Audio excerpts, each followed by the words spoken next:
two things that are going to come facing the world. One is Islamism and Sharia law. Two is the hunting of Jews again. I was born to stand against those things and ring a bell. I ring a bell. Those things are coming.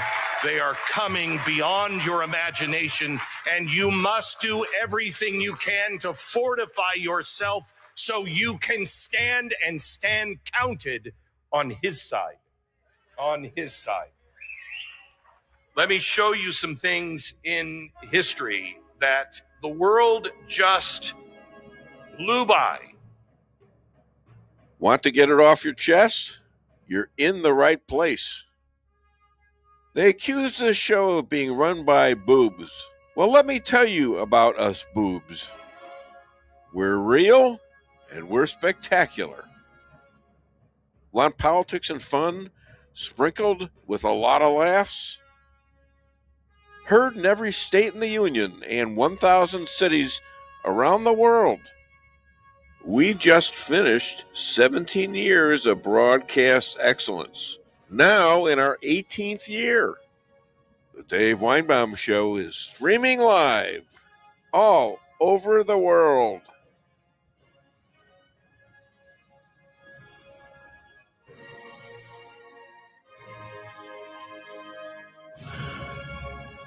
Good morning, world, especially America. It's Friday the 13th, and the day before Valentine's Day. Talk about a spooky setup for romance. It's 8 a.m. Central Time, and we're live and loaded right now on the Dave Weinbaum Show, running strong till 11 a.m. Grab your coffee, buckle up. Today's lineup is packed. Let the fireworks, facts, and fun begin. Kicking things off, Rabbi Moshe calling in from Jerusalem. Then the legendary JJ Bradshaw, our 257-year-old constitutional expert. Then Megan Johnson, former city councilor and powerhouse leader of Moms for America, with news of their family values. After that, it's socialism / communism slayer and MAGA writer Chris Adamo. This soldier is dynamite. To close the show, Mark McCloskey, the lawyer for 1,583 16ers, who fights every day and night, bringing them justice for that Democrat insurrection fraud that damaged them all. We'll dive into state representative now running for Missouri senator with a bold bill from Bill Hardwick, that is, tackling anti-Semitism that goes beyond our First Amendment rights. Big news, Trump just dropped a bomb out of nowhere to destroy Obama's green global warming scam, also maintained by Joe Biden. With that stroke of USA action, the average car price drops $2,400, with RVs, trucks, and diesels dropping even more. Think of the jobs that'll bring. And Dems just shut us all down again for the third time. Talk about having hostages. Call 573-578-2700 to get it off your chest. Let's talk. The Dave Weinbaum Show is your show. I met with a guy, his doctorate from Oxford University. He was a doctor of ideas. And I thought that was I was like, I don't even know what that is, but let's do some surgery. What's that? Doctor of ideas is a guy who can take things that seem disconnected and bring them together and say, no, it goes in this order, and this is how that idea came, and that idea actually belongs over here. And I was talking to him, I spent the day with him, and I just loved it, and I finally got enough courage to say, I have an idea. I think I can tell you not only how this whole Jew hatred and Holocaust began the first time, and I can take you through all 19 Holocausts in history. Okay, we're here and we're ready to go. On my left, I've got Lisa. She is not a lefty, but she's on my left. I need to put that in there. Thanks for clarifying. Good morning. Well, I know you wouldn't like it if I did. Did you just squeak something? Yeah, the microphone squeaked a little. Yeah, okay. It was. I get nervous when your cup is there and I get everything there because I dropped my cup in the middle of the night, didn't I? Yeah, and you left the water on the wood floor overnight. I couldn't find. Well, no, I didn't. I didn't realize it was under the bed. Okay, that's where the cup was, so that's where the water would be. I took a towel. I didn't realize there was not that much water in my cup. Okay, we're wasting precious showtime, and I see somebody there staring at me. So this is the wife, Lisa, who we celebrated our Valentine's Day, which is very nice. Yes. JP Maxwell, Rick Henderson, who is JP, by the way, is the great producer of this show, and Rick Henderson, who's having a little problem with his legs. Please give him a prayer. I've been praying for him as well, and he just has these legs that he can't use anymore, it seems, and they're constantly bleeding. So please give a shout out to Rick Henderson out there in Salem, Missouri, and also let's give a shout out to Donald J. Trump. He is fighting like crazy. And he's doing a great job, in my opinion. Okay, now that we've got that, I think we should go to our first guest. He is a wartime rabbi, places IDF widows in homes and helps their kids and them to adjust. He's just been beaten out of the Board of Peace by Netanyahu. I wonder what he's thinking about there. Repercussions. Anyways, please welcome the man who's also an author, and his book is The Secrets of the Hebrew Bible. There you go. Rabbi Moshe Rothschild. Rabbi, how are you? Yeah, I'm good, Dave. How are you? I'm pretty good. I saw your little doggy out there, who you're such a nice guy. Tell me what you did with your doggy. Well, I had to leave the house, and she was sitting on my coat. Yeah. Despite the fact that it was quite cold out, I just didn't have the heart to move her, so I went out and I froze my toches off. What a nice guy. Yeah. I don't know. Would the dog really have been that upset if you moved her a little bit? I think so, but despite would that have been a sin if you had removed the dog from your coat? No, I don't know. I don't know how far these sins go. You have to wonder. I think the first thing that should happen when you die is you go to a class before you get into heaven or not. You go to a class entitled "What Were You Thinking?" What do you think? I thought you were going to say you go to a class about how did you treat animals. Well, that's that could be part of the class. That could be, we could bifurcate it and shop it into different theories. Anyways, the PMO requests the massacre be removed. A bill establishing a national day commemoration for 10/7 Hamas attacks. Why? What's the point? In other words, they're saying there was no massacre. Is that crazy or what? Well, say that again. Who's saying there was no massacre?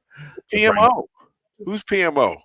That's Netanyahu. Yes, and that his people and him are requesting a national day commemoration for 10/7 Hamas attacks, without mentioning the fact that it was a massacre. Okay. They don't want to use the word massacre. Why?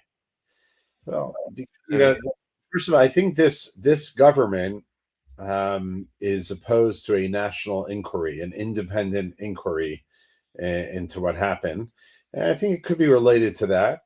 You know, Of course, there's also an inquiry by the people that live in Israel, and they're well, not happy with this.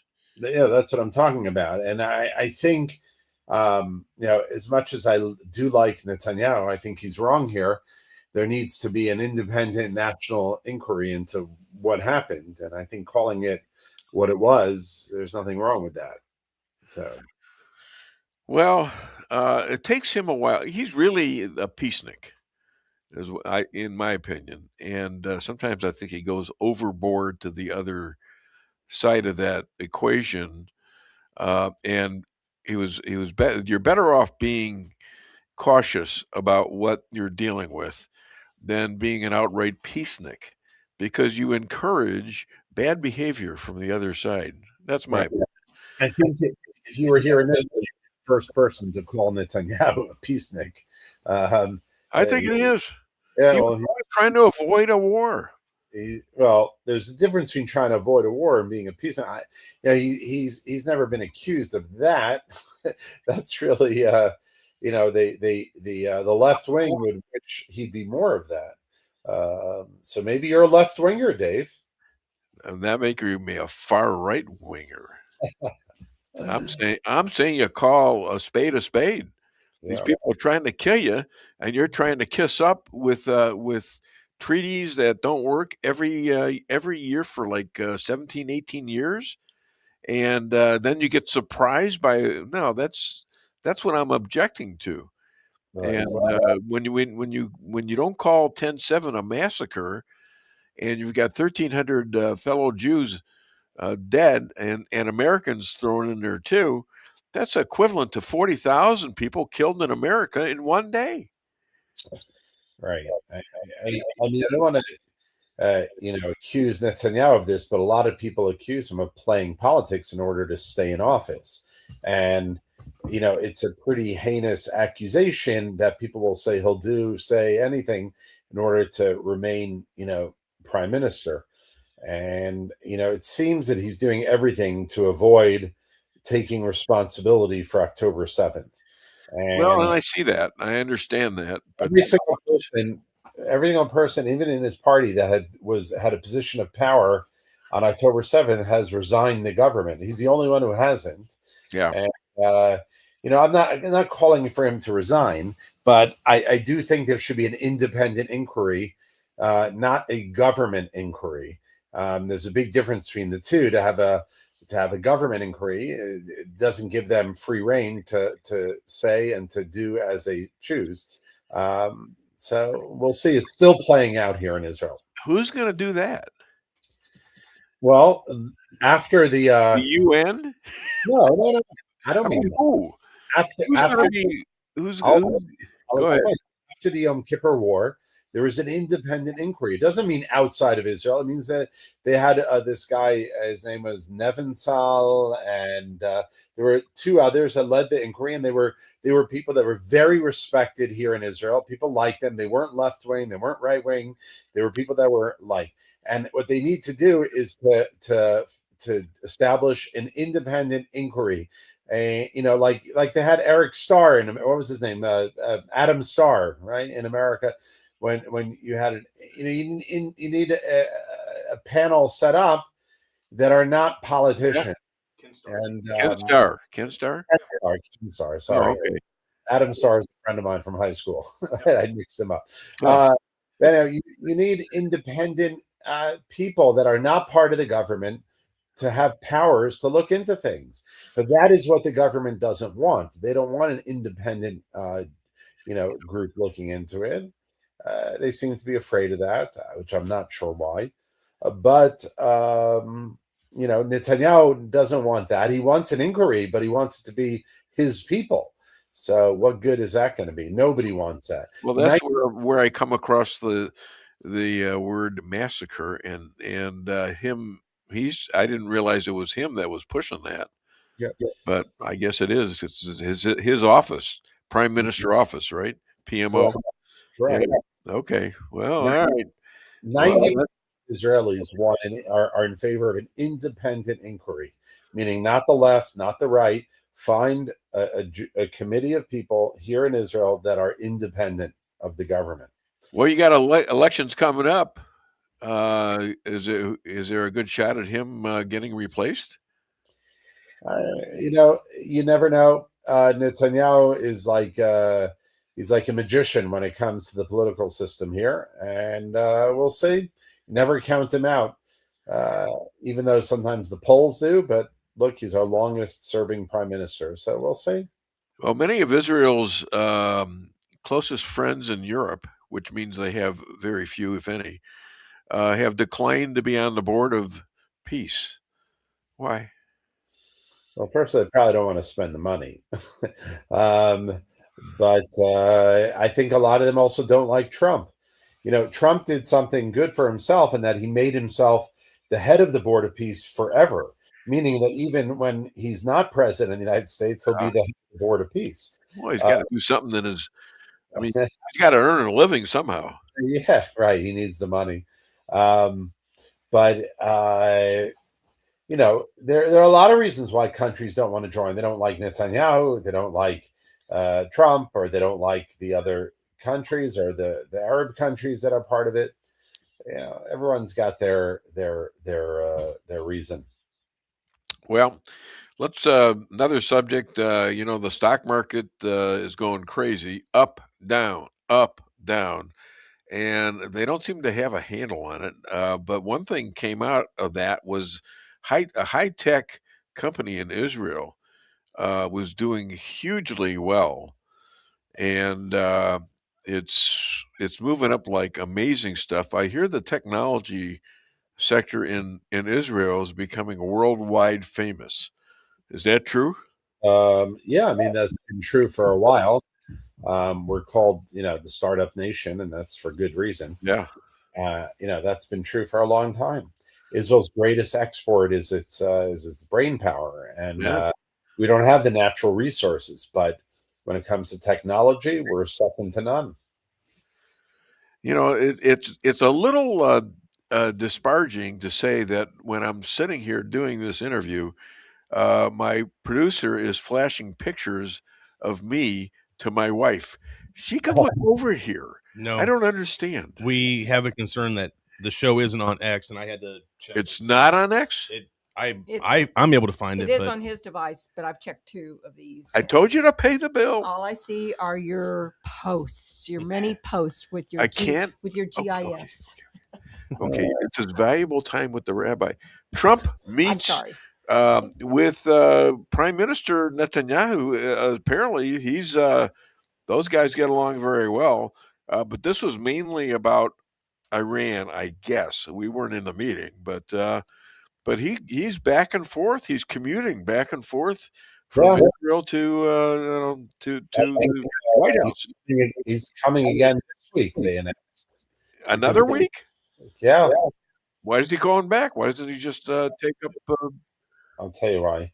Because his wife needs a few things from Costco, so she's sending him back. Oh, well, you've been in that position a few times too, haven't He is coming back this week. That's what they announced. I was surprised myself. Okay. Play clips 3 and 4, I think, for the rabbi. Oh, yeah. I want to play a couple of clips from Glenn Beck, and by that time you might want to leave, but these are very interesting. He's coming out big time for Jews. I mean, hugely. Go ahead. Thanks for reminding me. And I can not only tell you where they started, how the thread went, but I can tell you where the next one's going to happen. And he said, no, you can't. I said, would you give me 25 minutes? 45 minutes later, he told me I should get my doctorate on that because he believed it was true. Let me give you the highlights. Start with Abraham. I believe in good and evil. I believe God and Satan exist. Start with Abraham. God says, you are my people. I am going to take this small little tribe, fewer than this room, and I am going to have you multiply more than the stars in the heaven. And you will be a powerhouse on earth. And I am God, and I am declaring that.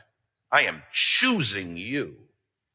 Now, if I'm Satan, all I have to do to thwart God is to make him break promises.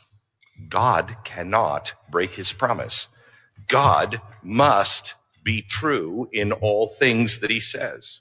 So if I'm Satan and I'm arrogant, I'm like, all I got to do is kill the people in this room. That's easy. How many of them are there? I can kill these people. And he tries, and he fails, and he tries, and he fails, and he tries, and he fails. And each time more are killed. Each time it gets closer, but each time it fails. And every time one of these roundups, these pogroms, these holocausts happen, it jumps. Okay, what do you think of that? Look, I love Glenn Beck. I think what he's saying is 100% correct. I spoke for him. I met him. I was interviewed by him a bunch of years ago, about 14 years ago when he was in Israel. I got invited to speak at one of his events. Yeah.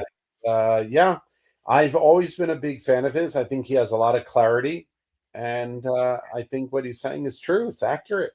Yeah. And I put him in the same category almost as Tucker Carlson. And Tucker Carlson has turned out to be an anti-Semite from hell. Yeah.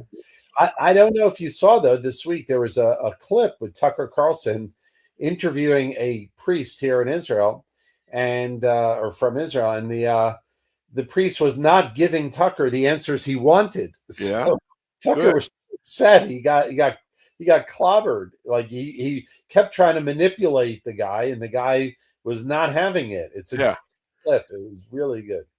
Yeah, we got a bunch of clips coming up out of Israel. They're really gaining back the legality hand. In fact, my good friend Bill Hardwick, you know Bill, right? Bill Hardwick from the show. He's a lawyer. Yeah. He's also a city councilor. And he's a good friend. We have him on the show a lot. He is proposing a law punishing people who blatantly threaten Jews to the Missouri legislature. And he's running for Senate in Missouri. And he sent me all the clips. I didn't get time to put them into it, but actually it's in negotiation right now on the floor of the Senate for Missouri, state of Missouri. Fantastic. So that's really something. And I know he gets a lot of information from me and from what he hears from you through me, because certainly I'm not doing this by myself. No. So the PA now has a constitution. It admits Jewish ties to Jerusalem. Are you shocked? I mean, they've been doing that for decades. You know, that's one of the reasons they try to destroy any archaeology that they can, because they don't want there to be any history or any evidence of connection of Judaism to Jerusalem. Meanwhile, the Quran does not even mention Jerusalem once, and it's over 600 times in the Tanakh, in the Hebrew Bible. But, you know, lies get a lot of traction, as they say. Lies are often running before the truth even has a chance to put on its sneakers, you know. And so get a good head start. So they say what they want, you know, but no, it's lies. Other than the Dave Weinbaum Show, where can people find you and buy your book and contribute? Right. They can grab a copy of the book, Secrets of the HebrewBible.org on the website, or they can go to IsraelAlliance.org, Facebook.com/Israel Alliance. We'd love to hear from you guys. Lisa said, I was like a fresh fish. She said I was a real groper. Ladies and gentlemen, Rabbi Moshe Bradshaw, you can use that one. Yeah. Just don't use the word Lisa. It's groper, actually. It's not a groper. But I must have made I've just made a mistake. That's all. It's all bad. All right. Somebody had to play. What do you think? Dave, I think it was your life I'm sorry. We were swearing at you over your talking. What were you saying? I was saying you're so fresh. She needs to slap you. Yeah. No. Wait a minute. It's on air. She'll do it too. No. Okay. Good. You sucked up. I'm very proud of you. You might have fixed my marriage. Thank you so much. Well, I am coming to town soon, so I know. We can't wait. We're going to Hawaii. What week can we? leave the key under the mat. So. Yeah, I'll leave the key. I'll leave the dog and the bird for you to take care of too. How's that? Maybe my grandchild. I have a new grandchild. Great. Take care. I have a new grandchild. Oh, I heard. Congratulations. Oh, she's gorgeous. All right. Thank you, Rabbi. Shabbat Shalom. If she's gorgeous, I'm sure she doesn't look like your side, Dave. So. Yeah. Well, you know what? I got a lot of proof that that's false. Okay. I got a lot of grandkids. All right, and kids. A few kids here. All right. Take care, my friend. Take care, guys. Bye. Okay, that was Rabbi Moshe Rothschild. Give him another hand of applause, for goodness sakes. All right, it's enough. I don't want to pay all these people out there. It's terrible. Okay, so I got to do this for Lisa. Yes, in honor okay. Of that joke. I don't like that talk. There you go. Thank you. Thank all right, you. That's perfect. Let's do a few funny things. He's not wrong. Are you guys done? I don't know. Go ahead with whatever you want to say. Okay, you know there's a big stink going on right now about the Democrats shutting down the government because they don't want to have people be required to have your own identification to vote. And everybody said knows that's a crock. Every president has said you need an ID. They go in there, and Barack Obama came in there and they said, "Well, where's your ID?" Yeah, it was ha, but he showed him the ID for voting. So we have what really is going on here with them, and you know what I'm talking about, I hope, because but Kamala has come up with this, and she's also being very outspoken about this particular thing, and we're going to take a little look at that because that's important. That's not it. Okay, nope. Further down, there it is. All right, here we go. I'm going to go ahead and share my screen real quick so I make Okay, sure and do it share in a way the that screen. guarantees it's going to work. No. Share the screen. The screen. Yeah, that's what she is. So yeah, we'll share that. She's a scream. Yeah. There you go. You're going to have to Xerox or photocopy your ID to send it in to prove you are who you are. Well, there are a whole lot of people, especially people who live in rural communities, who don't. There's no Kinko's, there's no Office Max near them. People have to understand that when we're talking about voter ID laws, be clear about who you have in mind and what would be required of them to prove who they are. Well, you're going to have to Xerox or photocopy your ID to send it in to prove you are who you are. Well, there are a whole lot of people, especially people who live in rural communities, who don't. There's no Kinko's, there's no Office Max near them. People have to understand that when we're talking about voter ID laws, be clear about who you have in mind and what would be required of them to prove who they are. Well, you're going to have to. Okay, so do you get the idea now that now 75% of blacks say they want ID? They want the ID. 75%, 84% of America wants to have enforced IDs to vote. It's a crock. It's a way for the Democrats to get a lot of these illegal aliens, as you can plainly see that in Minnesota and all the other places where they're screaming and running into and agitating with ICE agents, and it's terrible, and it's phony as hell. In fact, if you're going to blame somebody for the deaths of those people out there, the two people that died in Minnesota, then you're going to have to blame these congressmen and women as well as the Senate. So because they're calling for this, they're running this, and they're part of the problem. All right, play a couple of more of Glenn. Well, play one more of Glenn Beck, and then we're going to go to commercial. It jumps from one place to another, and it drags some of it together. You know, the yellow star wearing the yellow star, that wasn't from Germany. They didn't do that. That was from the pogrom and the Holocaust that happened in Persia years before.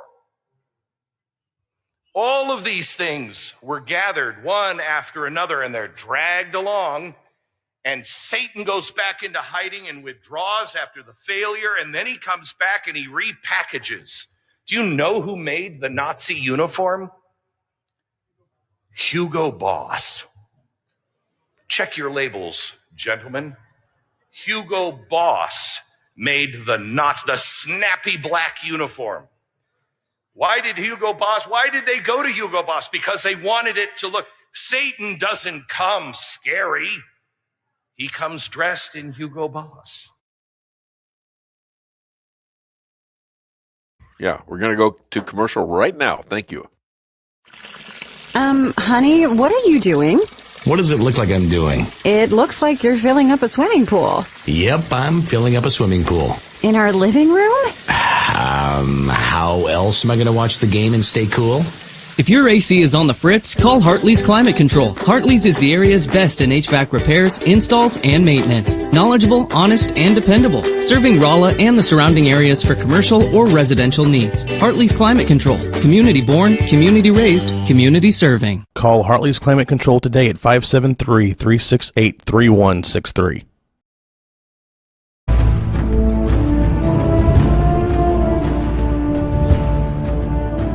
Never be too coy to tell your friends and family about koi sushi and hibachi. Celebrate the best Chinese Japanese restaurant in the Midwest. Call 573-426-5551 to make a reservation or order takeout. Locally owned, 1808 North Bishop, Rolla, Missouri.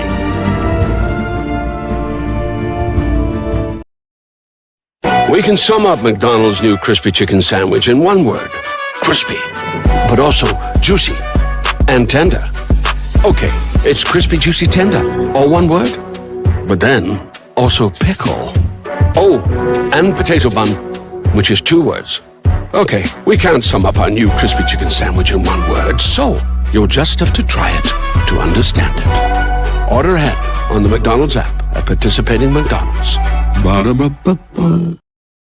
Merrill's Quarry and Asphalt, 40 years serving cities, counties, and everyday businesses with driveways for people who live and work in our little piece of heaven right smack dab in the middle of America. Call 573-578-9101 for your free estimate of rocking, rolling, paving, driveways, sealing, and striping too. That's 573-578-9101 for your free estimate.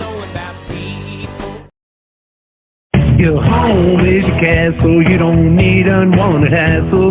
Don't let those creatures move in to stay. Let us protect your investments. That's what we're all about. Plank Termite and Pest Control will save the day. Plank is locally owned and family operated right here in Rolla, a Google preferred business. Our customer service and your satisfaction is our number one goal. So call Plank today at 368-3333. Plank Termite and Pest Control will save the day. At your locally owned Price Chopper, our standards are high because we know yours are. See for yourself what an incredible fresh selection of grocery items we have in store. Talk to our expert meat associates about what you're looking for. They're happy to meet any special requests like custom cuts, or see our expert produce associates on how to pick out the best fruits and vegetables. Quality in the deli means fresh, full flavor, and always delicious. If you're craving fresh baked goodness, we have that too. You can expect the best selection and the best value while interacting with our friendly and knowledgeable employees. You can find what you're looking for fast and easily at the best prices at Price Chopper. Fresh savings every day.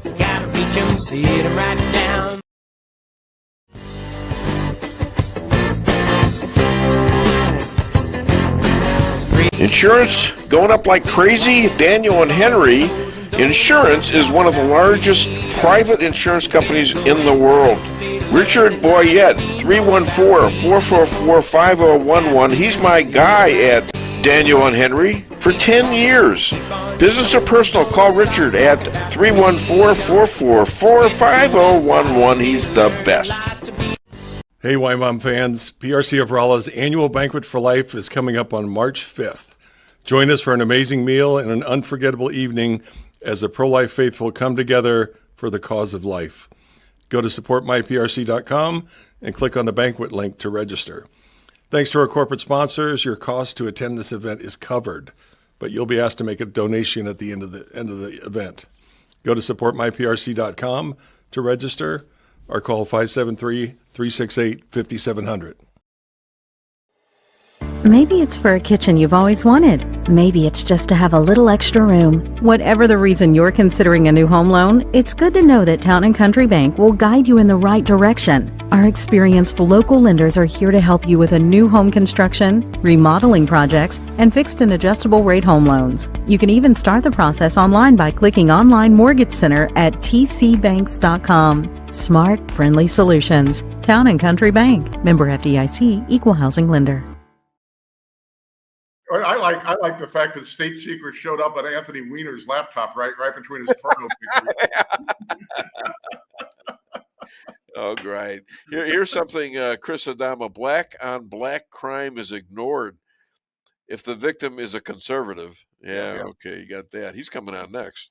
Yeah. We ran into him down at the I heard patriotism conference last week. I heard. You know, what's interesting about this, and we were talking about this with JJ Bradshaw, who's on the show, and he's talking about Elad Hakim, and you're talking about Adamo, and I'm thinking, you know, all these people that come on my show over the last 14, 15 years, they all seem to like talk to each other.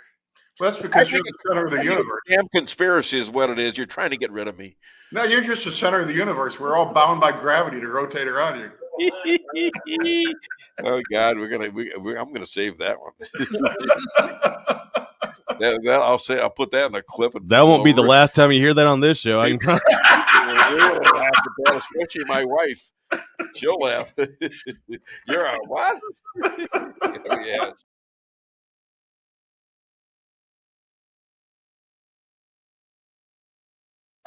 Fernando keeps it himself. I'm going to run. Mendoza! Down! Fernando!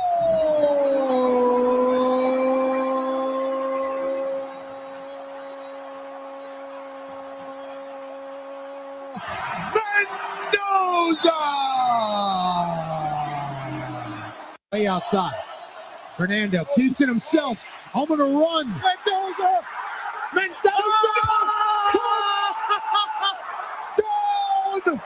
Fernando!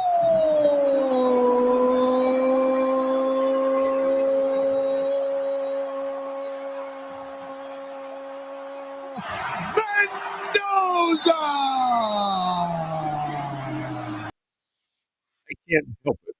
I can't help it. 4th and 6. 4th and 6 in the biggest game in America. Much better than the Super Bowl.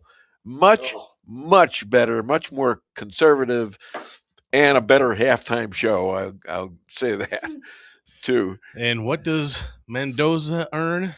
The number 1 overall pick and a trip to be the Las Vegas Raiders quarterback. And you watch, if you watch that thing, he ran into 2 guys who hit him really hard. Now he would have gotten the first down, which meant they were right near the goal line anyways. But he made sure he took it to another level. Those 2 guys hit him real hard. A great defense that Miami had, and he shredded him. Yeah. And he dove into the scoring position, end zone. And wow, this is a historical thing. They're going to play that forever.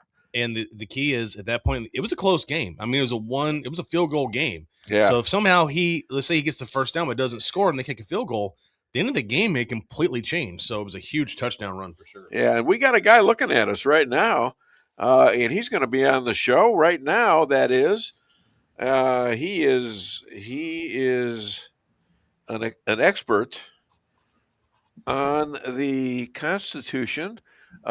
He's been on the show for let's say 17 years. And he is now 257 years old. He was around before the United States became a nation, which was 250 years. But he was around those guys that were writing the Constitution.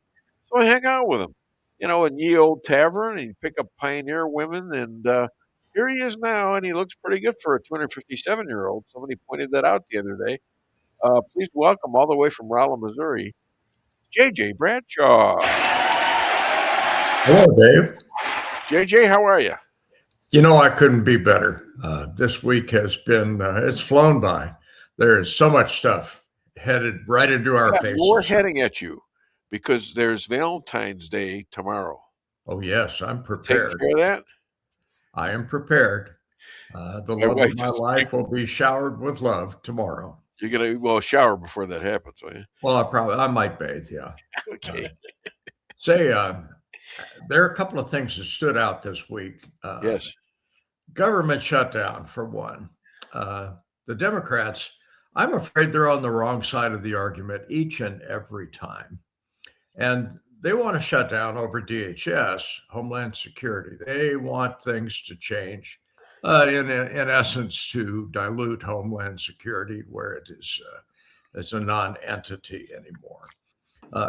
And if you look at polling, and I read polls fairly often, about 82% of Republicans want Homeland Security to kick out the illegals.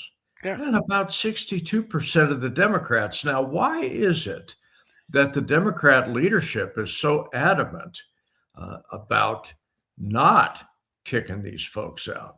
Well, it's their illegal power base. I mean, you look at the blue states, they've been giving these folks driver's license. They've been letting them vote. They claim that they don't let them vote, but come on. So this is the first point I'm going to make. The Democrats are on the wrong side of this thing. Now let's take a look at the There's no argument at all for that. Oh, well, their own it's better. side. This is called Trump derangement syndrome. Oh, Dave, it gets better. The SAVE Act. Now, who in their right mind would vote against legislation that requires proof of citizenship one time? Only has to be proved one time. Once you're on the record as a citizen, you never have to do it again. Photo ID for elections. Ours is the only country in the free world that does not require some sort of identification. Well, even in the backwards country, if you remember the elections in Iraq way back when, folks dyed their index finger purple as proof that they voted, as proof that they were screened and vetted. This is in a backward country like Iraq. And yet our country, here are the Democrats on the wrong side of the argument again, saying, oh my God, we're going to discriminate against some folks. Well, some people went out on the street and asked Black and Hispanic folks, do you have a photo ID? Each and every one of them had a photo identification. Every single one that they asked. And this included homeless people that were sleeping in a cardboard box at the edge of the park. So come on, Dems. You guys are making this argument, but it's a stupid argument. There's a reason for it. Only about a minute to invalidate that argument. There's a reason for it, and you know the reason. What is the reason for this? Oh, you tell me. Because they spent the last 4 or 5 years getting about 15 to 20 million illegal aliens in, and they want their votes. Of course. So if they can weasel those guys in, they're going to win the elections. Of course. Okay, it's stupid, But they're stalling now, and this is the stall that comes in. They're holding America hostage to get this. Okay, Dave, there's another make sense, piece of but this puzzle. they're Democrats. The Democrats put in place that the census, when it occurs every 10 years, it counts everyone, including the illegals. In fact, it counts dead people. The census should be a counting of the American citizens. Should not be an accounting of folks that are just here to visit or just came by to have a baby and become a U.S. citizen. No. Who put that in place? The Democrats. When did they do that? Lyndon Johnson. Remember the Great Society? Yeah. That's where that was the origin of that thing. And it looked innocuous enough back then. Well, look at the monster it's grown into. Sure. California would lose about 4 seats if all we did was count citizens in the census. Then there are some red states too, but mostly blue states would lose congressional seats if we only counted citizens. So again, the Democrats are on the wrong side of the argument, but they are pervasive. They are sneaky. I'd like to see them all deported. But, the one thing that really stood out this week, and I know you have watched some of these clips, Pam Bondi sitting in front of House Committee. You're laughing, so I know. Funny. Oh, yeah, it was funny. It was theater. You can tell it was theater. Not so much Bondi, but she had some really great comebacks. Okay. Oh, Bondi is superb. For those of your listeners and viewers that don't often watch this stuff, I'm retired, so I got time on my hands. I can afford to watch this stuff. But this was about a 3.5, 4-hour committee hearing, and it was theater. It was just theater on the part of the Democrats and the Republicans as well. But some of it got so good because Pam Bondi, she's like Teflon. She doesn't take stuff off of anybody. And she handed it back to them in spades. It was so entertaining. There are parts of this thing that I've watched multiple times because it's so good. Take a think back in your memory, Dave. When's the last time you saw an attorney general that lambasted the Congress the way she did? There are times in history when stuff like this has happened, but not as readily as it's happening right now, and it's going to get worse. It's going to get if better. The Democrats keep pulling this stuff, we're going to be in a somewhat of a civil war because it's not being fought just by Americans. It's being fought from outsiders, and it's being also financed by outsiders. Oh, Soros and company, you bet. Some of them are Chinese oriented. Some of them are Middle Eastern. Some of them are probably out of Europe who don't like us suddenly. So, there's a lot of stuff going on. Yes, there is. Now, that House hearing, I got a couple of quotes from that, and I got a few little pieces of information from that I surmised. Do you recall a Democrat from Vermont named Becca Balint, Balint? I'd never heard of this chick before, but she got so angry with the responses from Pam Bondi, she threw down her papers and walked out. Yeah, I saw that, but I had no knowledge of her before that. Well, I'd never heard of this person. I thought that was fairly dramatic. I thought it was excellent. It was entertaining. Bondi, I just got a couple of quotes here that were just so good, I have to repeat them. Go ahead. Jamie Raskin, Democrat from Maryland, Bondi called him a washed-up lawyer, I quote. A washed-up lawyer. Now, there's a level of decorum that is expected in these hearings. We've walked away from it because the Democrats completely eschew anything appearing to be respectable. She called Hank Johnson, Democrat from Georgia, oh my God, as lacking experience. This guy's been in the House for 12 years and got no experience. Okay. Maybe he's had his eyes closed this entire time. Thomas Massey. Now, Thomas Massey has been a thorn in the side of the Republicans for some good long while. He's an independent, right? Say again? He thinks he's an independent, but he's kind of still registered as a Republican. He's registered as a Republican, and I identify him as a clown. He really doesn't think things through before he opens his tiny little toothless mouth, and gets him in trouble. He gets him in trouble again and again and again. And she called Thomas Massie, Republican of Kentucky, a failed politician. And I quote, "This guy has Trump derangement syndrome," end quote. She said this in front of a congressional committee with the cameras rolling. Yeah. Now, your viewers that didn't have a chance to watch this stuff, you can play it back off of C-SPAN anytime you want. You can play the entirety of it. And C-SPAN has recently started making clips of this stuff. Now, I would never have expected that. C-SPAN is supposed to be just a camera rolling, no comment, no nothing. Well, have they been defunded along with a few other outlets? C-SPAN? Not that I'm aware of. President Trump. Not that I'm aware of. PBS was. Oh, well, PBS, rotten communist outfit, they needed to be defunded, but no. For a long time.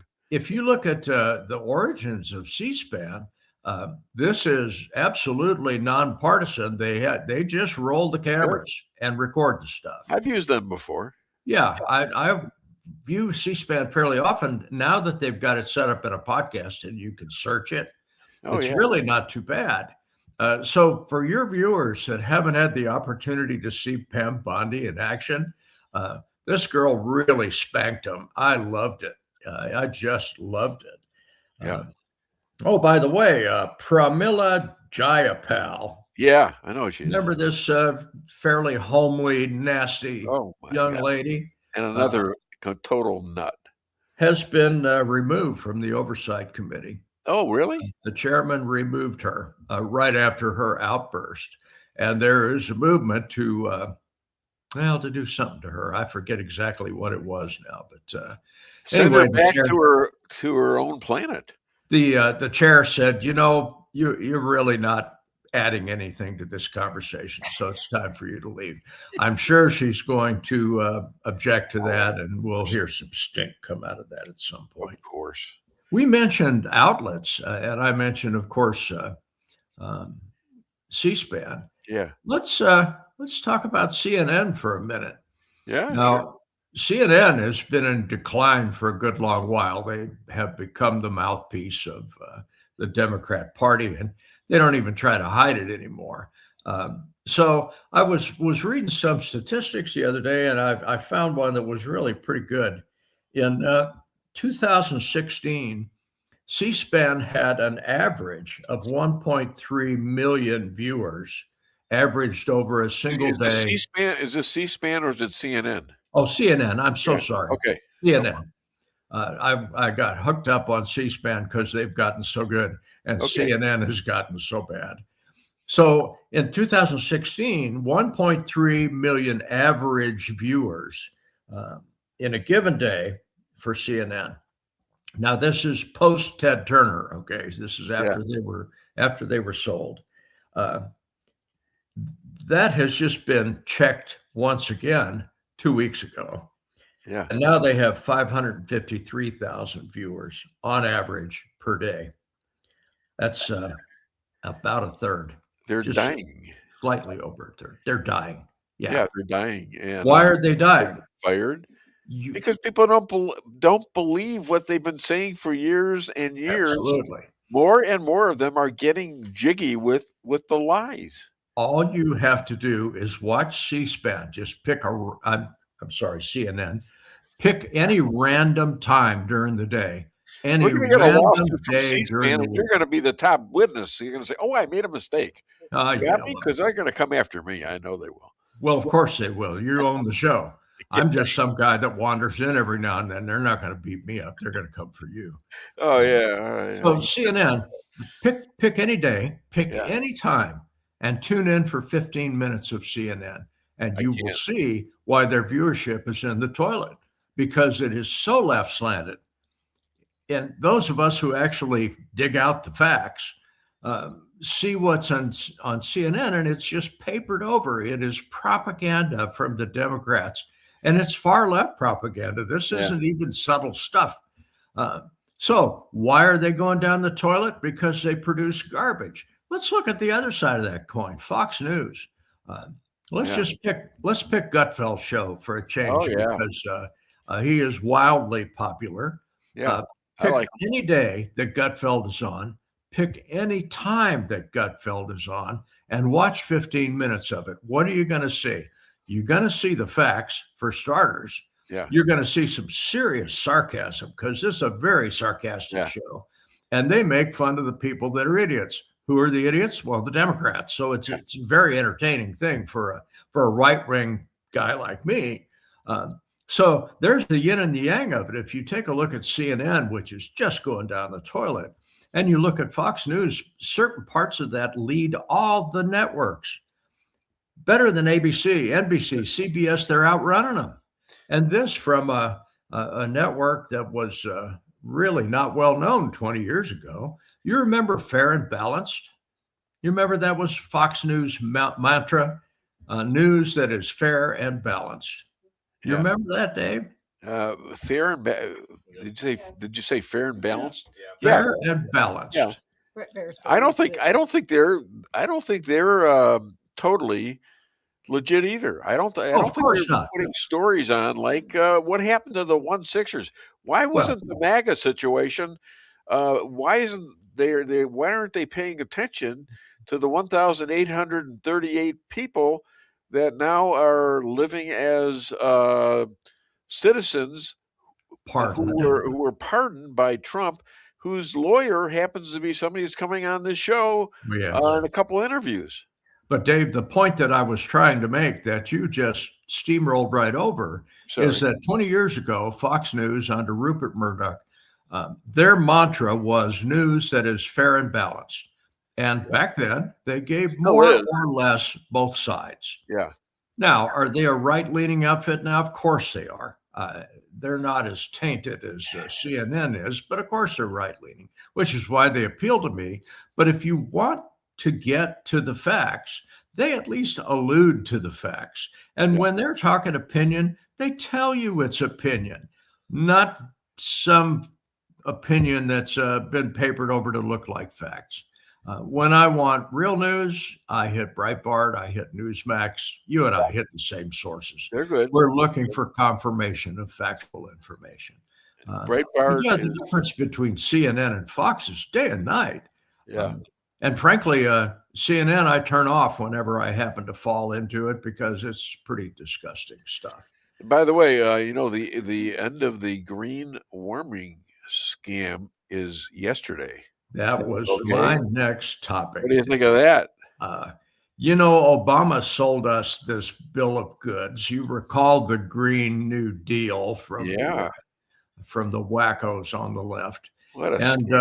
That one statement, that one finding from the executive branch caused us to have DEF in our diesel engines. It caused us to have cars that are not reliable because they had to lighten them so much to make the EPA required mileage and emissions. It's so much time to back away. Phony windmills, garbage, some of which were being dug in the ocean where the whales were getting killed. Oh God, it had so much to it. This was just wacko environmentalism, and how it managed to stay alive this long is certainly beyond me, Dave. But it's time that got overturned. Used to be you could go buy a pickup truck for about 20. Were you going to say go buy a fifth? I thought I heard you start that. Well, if you go to the right dealer, the pickup truck will have a fifth in it as a result. Good one. Pickup truck back in the day, about $20,000, you could buy a really nice pickup truck. Yeah. Well, now $60,000. Yeah. And you get less of a truck. It has less payload. It has high mileage capabilities. And when you pull to a stop sign, the engine goes off. It stops. Yeah. That's the most insane thing that I had ever heard of. And you know that the government said, "Oh well, you know they're designed to do that." So the starters and the flywheels and all that stuff, they're made to do that. Yep. First time I drove one of those things, I thought there's got to be a way to bypass this. Sure. This is no good. So what do you do when this thing stops at a stoplight and decided it doesn't want to start again? There you sit. There you sit, and you got 8,000 people behind you who are screaming and swearing, and I'd be one of them.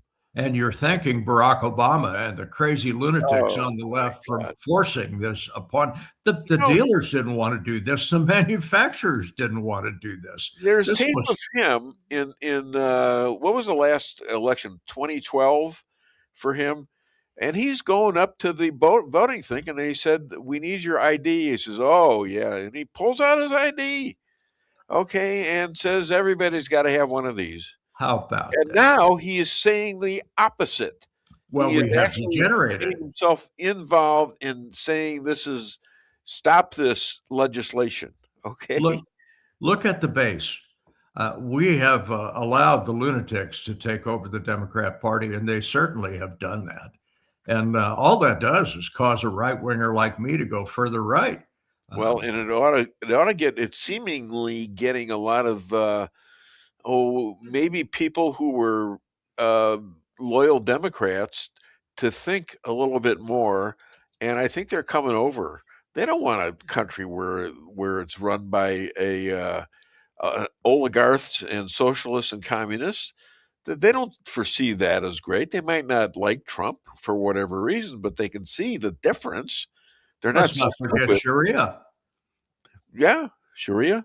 Yeah. The law. Sharia law, sure. Can you believe there are places in the United States that if they had the capability, they would have Sharia law? That's the one thing, and you're getting it kind of in New York City and New Jersey now. Minneapolis, you're getting it in some of the blue states. They're turning that way.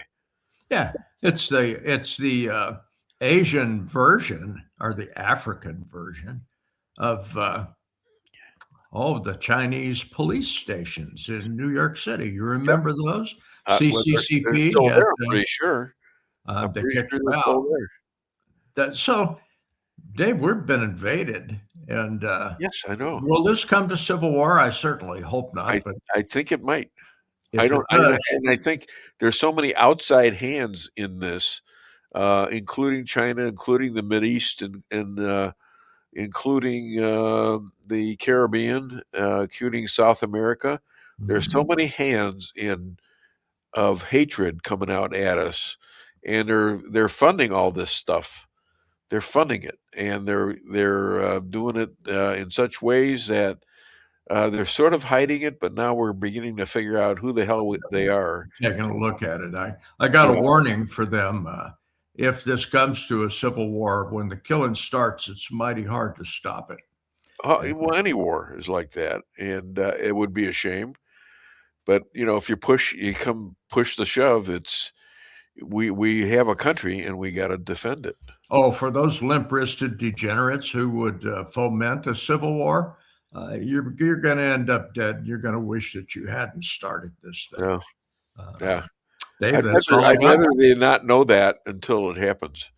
Yeah, well, you're not going to scare them out of it if the whole countries like China and North Korea and Russia and all that are pushing you, and they're giving you great amounts of money to come here to destroy this country. The 38-year-old that's living in mama's basement and playing video games all day, who thinks he is a road warrior, you really need to get off that, son, because you're going to end up dead, and it won't be pretty. Oh, Dave, I'm done for today. All right. Well, wait a minute. I want to go through some of these comments here, and some of them are for you, I'm pretty sure. Oh, really? There's a lot of comments we got, I think. Pastor Maxwell, sounding good, looking good. Go team. She was on the show last week and did a great job. She was. Richard C. Jeffrey, you know him. Glenn is correct. When God told Abraham, "I choose you," there was a hate-driven echo from Satan. Then I choose you too. Since that moment, history has witnessed an unending assault against the descendants of Indeed. Abraham. Now, so the echo from Satan was, then I choose you too. In other words, he went the opposite of God. Richard C. Jeffrey, we are undeniably in a spiritual war that transcends the politics of our day. And I've had a few discussions with him off air. He is a Catholic. All right. And I've had several conversations with Catholics about this. That spiritual war, Dave, Yeah. that spiritual war is entirely wound up in our politics. The two cannot be separate. Sure. And Roy Maddox, that's for you, I think. Hello from Roy. Oklahoma. Hope you're healing well. I knew there was one in there for you. And Patricia Oden Maxwell, again, great job again, as usual. JJ, Thank you, Mr. Pat. that's for you. And is that it? Okay, my friend. Other than Dave Weinbaum Show, where can people find you? Oh, the people that like me know where I'm at, and the other folks I'd just as soon not know it all. Dave, I will be talking with you again next Friday. Looking forward to it. I look forward to it too. Let's hear it for JJ Bradshaw. Thank you, Dave. Good day. Thank you. All right, JJ is done. Now, do we have any more of the clips for? Are we out of clips? I believe we are for Glenn Beck. For Glenn Beck. Yeah. Trump ones, but Let's get how Trump was instigated, how he was dragged up out of the hole he was in, just being a billionaire and guy on television, to running for president. We're going to show you a couple of clips of those right now. There we go. Hit it. Democrats hate Donald Trump more than any Republican in history, including Abraham Lincoln, who freed the slaves. Boy, were they mad about that. Democrats were so mad that Lincoln freed the slaves that they went to war with America and they lost. Think about that. But what doesn't get the attention that it probably should is the Donald Trump origin story, and there is one. At one point, Donald Trump was a Democrat, just like Ronald Reagan. And sure, Donald Trump had considered getting into politics for years, and people like Roger Stone were pushing him in that direction for decades. But when Donald Trump finally made up his mind, it wasn't Roger Stone or anyone else who did it. It was two Democrats, and one was the sitting president of the United States. Donald Trump is here tonight.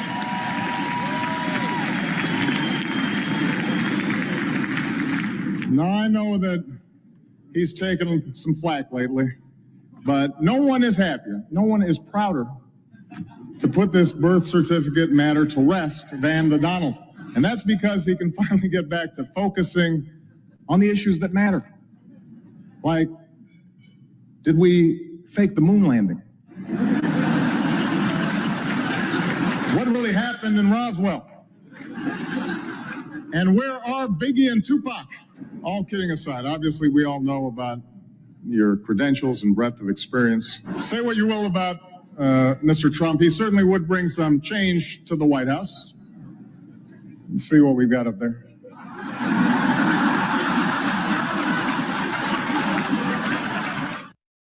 Barack Obama started all of this. And if he just kept his mouth shut and just made a joke about the Donald, maybe we never have MAGA. Maybe. But I'm serious. When you look back at Donald Trump's face in that video, take a look. His expression, sitting next to Melania and Rick Scott there, craning his neck back to see how Donald Trump's reacting. When you look at him in that video, that is the moment where he made up his mind to run for president. And when you look at it now, you can see it. Beneath that calm, placid exterior, rage inside. You can see him deciding right then and there that he was going to run for president. And of course, there was an election the following year in 2012, and Republicans nominated this guy, which again shows you just how far we've come in 13 short years. Okay, we're back, and we're gonna play a couple of other cute little clips that we come up with. A lot of it on Reels from Facebook. They should be paying me for this announcement, but they're not gonna, obviously. I'm just happy if they stop well, shutting down my show on occasion. Okay, I'll settle for that any day. Here's one of them right here. Yeah, now I've got to go I got to go share it so that it okay, share it. Like, yeah, there we go. Now we got it. There's a process for these things. There's a process, and it takes a while, but JP has figured it out. Finally, hit it. Wanna see no blood? Don't be a macho man. You wanna be tough? Better do what you can. So beat it. But you wanna be bad? Just beat it. Beat it. Don't wanna see no blood? Don't be a macho man. You wanna be tough? Better do what you can. So beat it. But you wanna be bad? Just beat it. Beat it. Don't wanna see no blood? Don't be. How the hell do they do these things? All right, get the other one in there too. There's another. Get the dance in. Okay, do that one in. And yeah, I got to do the same thing here. I'm going to get it. All right, well that's fine. Yep. That's fine. And we haven't done have we done both? We have not done both commercials, have we? We have not. Okay, so we're going to take a break after this, and then it's going to be all show all the time. Okay, and don't forget the phone number is 573-578-2700, or send us a clip, and I'm trying to get them in. Or I send us a message, I should say. All right, hit it. They have a new dance. Let's take a look. You've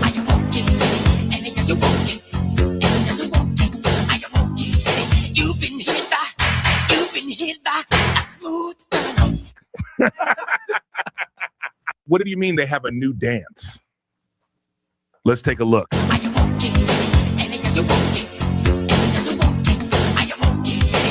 been hit by a smooth criminal. What are the chances of those people being the actual people they were portraying? What are the chances? I mean, take a look. He's here, actually. He's right behind me. And I've sort of become accustomed to it because I used to get scared. I'd come in and it was early in the morning, and I'd open the door and I'd see that picture of him, and I'd say, "Holy!" It's just for a moment. I'd get like, "What is that?" Kind of thing. I had that happen 2 weeks ago, coming in for rehearsal. I had my head down. Yeah. And I hadn't turned on the light on yet, and I just happened to look up and oh, that's right. He's right there. Well, I don't know if you ever contribute to him as I've done. You'll never stop getting about 4 or 5 or 6 or 7 or 8 messages from Donald Trump asking for more money.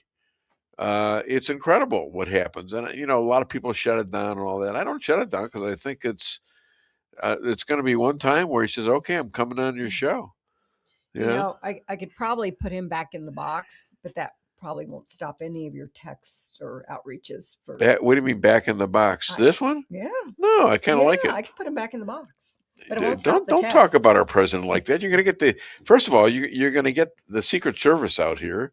You don't talk about people putting them in a box, for goodness sakes. Look what Comey is coming. We suddenly became a liberal show. What happened? For making rocks look like it was 47, and all that stuff. Honey, be careful. It's only cardboard, okay? Yeah. No, you don't talk about putting people in a cord, even a what is it? A cardboard? Cardboard box. Even that box. Even you don't talk about putting people in any kind of box. Okay, maybe a boxing ring or something like that where they have an even chance, but not that. Oh my God! I think we better go to commercial. So just how I said that Trump scared me when I walked in that day. Yeah, he did the same thing to Democrats when he ran over 10 years ago. What do you mean? Did he still scares the hell out of them? I'm saying, but that first time he came on the scene, I think they knew. This is different. Now he's got the whole world is scared of him. Yeah, all these big shots in all these different countries. That's where they're trying to destroy America right now because they're afraid that this guy is going to take over the world, basically, and he has done a pretty good job of it so far, and it's all for America. Yep. Sure, he wants to be famous. He wants to go down as the best president in the world, and I think he's well on his way, even with all the clatter from the other side. Now, does anybody here Want to talk about Nancy? What is it? Griffith? No. Oh, Nancy Guthrie. Guthrie? No. Yeah, I look, I feel bad for the woman, but man, It's a tragedy, but I've still. I've never seen so much attention paid to anybody. Not even OJ. It's I don't because think it's Savannah Guthrie's mom. She's a I news know. personality. I mean, that's what it is. I didn't even know who she was. That's Yeah, Savannah how Guthrie's irrelevant. mom. Yeah. There's people No, I who don't are know who she is. So it's people all- are kidnapped every day. She's on NBC. Yeah. Exactly. I don't know. People who are kidnapped every day, and it's terrible and it's horrible. But none of them get coverage like this. And to be honest, I had this thought, and it's terrible we have to think this way, but I wondered, this whole thing is set up to help distract from some of the other new stuff going on. That's what I've been saying today from day one. This is covering up for something else. So I've told you that I multiple I've times. wondered that. Okay, There's well, something else going on under our noses, and this is just a distraction. You mean she's Because in on it? Like, she's not actually abducted. This is all just fake, so that they can get the news to get people to focus on it. Well, they're sure succeeding in that. Yes. It is hard to watch anymore Well, that's what I'm because saying. It's just unreal. nothing happens. It's unreal. There's nothing happening and hasn't happened for 2 weeks now. Yep. It's incredible. Yep. You know, It's ridiculous. and I have to change the channel for that. There's no doubt about that. Anyhow, I think we're going to do some commercials, and we'll be right back. And we're going to have Megan. Is that right? We're going to have Megan Johnson on to tell us what the hell's going on here in Rolla. That's right. Okay. And we have an election in April. We need information. Yeah, and I'm going to let you. You can ask questions if you I like will. to. I hope so. Okay. Did you have fun on our Valentine's Day, early Valentine's Day? Did you have Why fun? was that so hard for you to say? Yes. I don't know. You know what? The best part of it was What? both of us keeping our phones off the table. That was the best part of the entire meal, was just talking to each other. Well, for me, that's not a problem. For you, that's a real problem. I think you're calling the kettle black or whatever. No, it is. no. You were in bed even last night, all over your phone. Even I had trouble Anyway, getting to we sleep. had a very nice dinner. Yes, we did at And Sybil's. since we ate so much appetizer, we were able to enjoy dinner the second night. Yeah, because we. I ate a bunch of the bread, and that filled me up. Yeah. And by the time Those scallops are like dessert. the scallops were just terrific. like The best dessert. scallops I've ever had. So Yeah, it was really good. So I'm doing a commercial now for somebody who's not paying for a commercial, but Maybe we should hit her Sybil's up. is great. I mean, well, I've maybe been. she'll let us come back. I had lunch there yesterday. So Did you? Yay. Oh, okay. Yay. we did it early. Trying to get in today or Can't. tomorrow. Yeah. Can't. No, it's all So we booked. just booked it for yesterday and did a lunch. Now So, it was full. Yeah. It was full Friday or Thursday. When was it? Wednesday night? It We was did full, Wednesday evening, yeah. but it died off Yeah. pretty quick. So Now, what we did do was when we were there yesterday, we booked a table in advance a year before. So next Valentine's Day, our table's already set. So. Hi. All right. All right. Well, we're going to take a little commercial, but we have our 9:30 appointment here. She's coming on here shortly, and I'm not going to let you sit here and try to guess. It's Megan Johnson. That's right. A little applause, pre-applause. You don't get pre-applause in this. In fact, if your name is Mayhew, you get kicked out and say, "Come when your turn is. Come when your turn." Can you believe this guy? He sits there and he's making noise. He's sitting there before his attended appointment. And then he goes out afterwards and you can hear him. He goes to my wife's office and he's doing work and he's making noise. And While we're trying to talking finish the loud. show. While we're trying, I actually sent somebody out there to shut him down. And that didn't work very much either. All right, Well, we'll it be was- back. It was me. Don't that you sent. touch the dial. Yeah, I sent you out. Yeah, was that a- worked out good, apparently. Yes. All right, we'll be Yes. back in about 5 minutes. Okay, thanks. With warmer temperatures right around the corner and allergies ramping up, now's the time to get those AC units serviced. At Hartley's, we pride ourselves in offering outstanding service with fast response times. With proper maintenance, you can make those hot days be a lot cooler and remove those pesky allergens that always seem to find their way into your home. Call us today so you can be living a much cooler and healthier life. Hartley's, community born, community raised, community serving. Call Hartley's Climate Control today at 573-368-3163.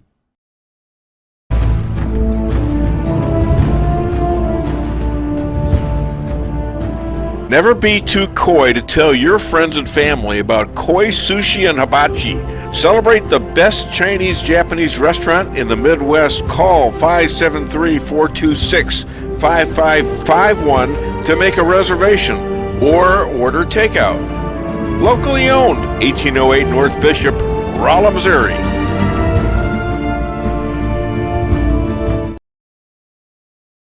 We can sum up McDonald's new crispy chicken sandwich in one word.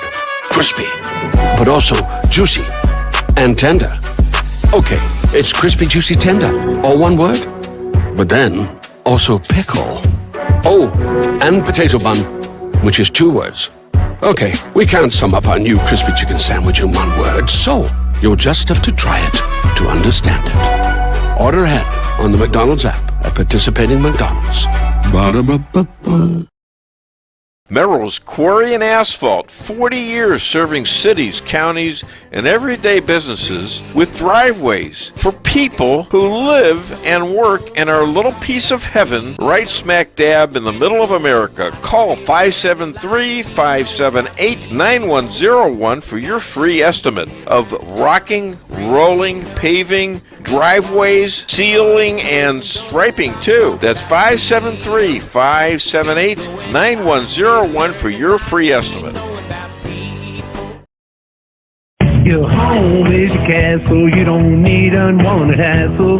Don't let those creatures move in to stay. Let us protect your investments, that's what we're all about. Plank Termite and Pest Control will save the day. Plank is locally owned and family operated right here in Rolla, a Google preferred business. Our customer service and your satisfaction is our number one goal. So call Plank today at 368-3333. Plank Termite and Pest Control will save the day. At your locally owned Price Chopper, our busy schedule? Let your locally owned Price Chopper help you save time with online shopping. It's easy. Sign up to tcmarkets.com or download our mobile app in the App Store or Google Play. Create an account and browse through the categories and choose the items you need. When you place your order, your personal shopper will get all of the items you've selected, taking the same care you would and following your notes. We offer free curbside pickup, so you don't even have to get out of your car. Start your online order today and no online shopping fee for a limited time. Go to tcmarkets.com or download our mobile app to get started. Price Chopper. Fresher savings every day.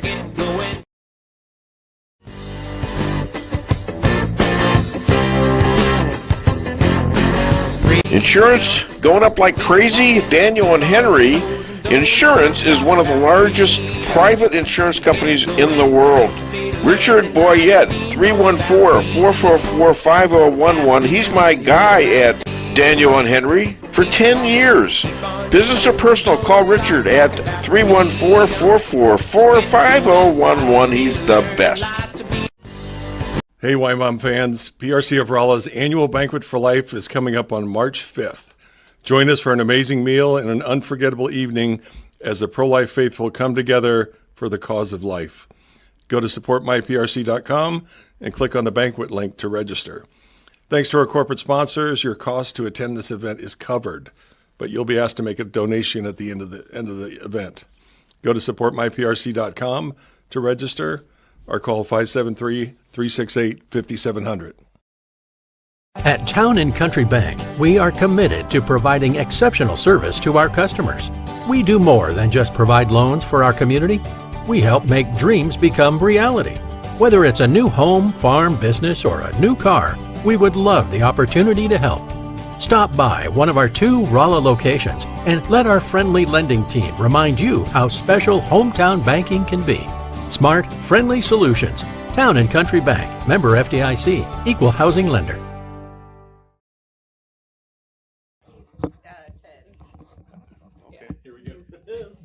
All right, we're back, and we're talking about our children here. And tell me again about your 10-year-old. He got asked to be married. Is that correct? By a girl? That was maybe last year or the year before he was asked. What did he say? He's focused on sports all the time, so he didn't really. That's the only reason, huh? If it wasn't for sports, sure, Right. 10-year-old getting married. I guess they used to do that. They probably still do that in some countries, don't they? Probably. Assigned. I mean, even in Judaism, there were arranged. There are arranged weddings. If you ever saw some of the Jewish movies that are out there about the old days, you had a yenta that would set it up, and so they'd set up she'd make the deals and make money off of the deal. That's crazy. Really weird, huh? It Yeah. is. Anyways, well, everybody's saying, well, who is this person that he's talking to? She is a former city counselor, now a chapter leader for Moms for America. And we're going to be talking about what that stands for and what it's all about. Her name is Megan Johnson. Give her a nice, warm welcome here. Dave Weinbaum Show, welcome. Now we'll give you a little extra more because we got to pay these people. With all the overtime and stuff like that. Wow. Anyhow, so tell me about Moms for America candidate forum. So we have Moms for America in general. We focus on uplifting families and focusing on the issues in the community, trying to get moms involved, promoting family and faith and freedom, and raising, helping other moms to raise young patriots. And so we have a candidate forum that's coming up. We've had town halls and they've been very successful.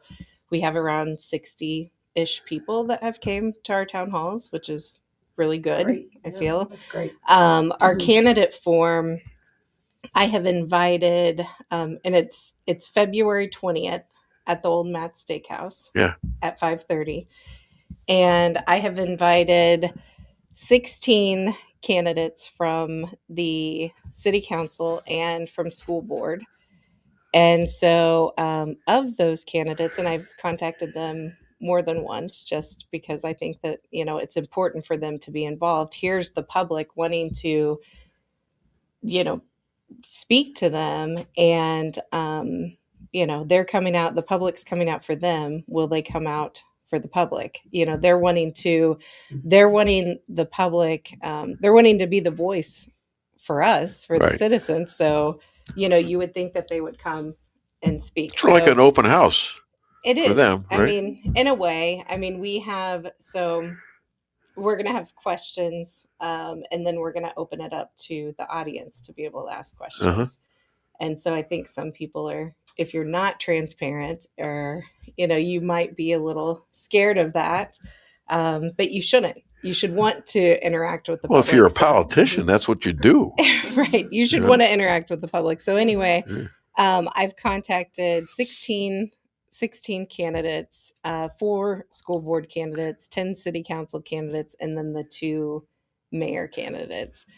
I only have 1 school board candidate coming out of the 4. 2 said they were coming and then they canceled. One of them actually had prior engagements. Of city council. There was somebody who dropped out of the race. And so, obviously they're not going. I still gave them the opportunity to come if they would like.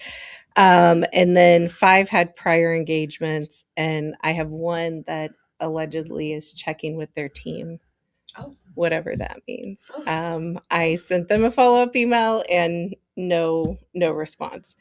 I also have a city council candidate that just didn't respond at all. So what are you going to do? Well, we're going to still have the form. Yeah. And we're going to have, we'll have 5 candidates that are coming. They're going to have, for sure, some candidates. Yeah. Right? So we're still going to have candidates there. And we're going to ask the questions. It'll give people more opportunity to ask more questions from the audience and also mingle with them. But I think it really tells people, your absence speaks volumes. Sure.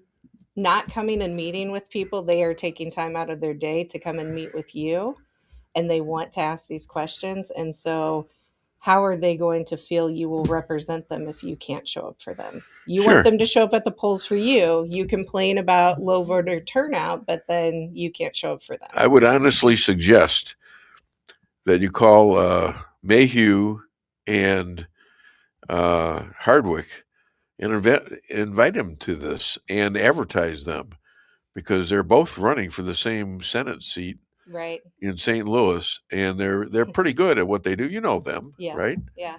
And this would maybe spark a few of these people to show up. To cut more people, yeah. Yeah. Well, I know. What about the mayor's so election? our mayor candidates? I've had one reply that they're attending, and then the other one completely ghosted. Which one's coming?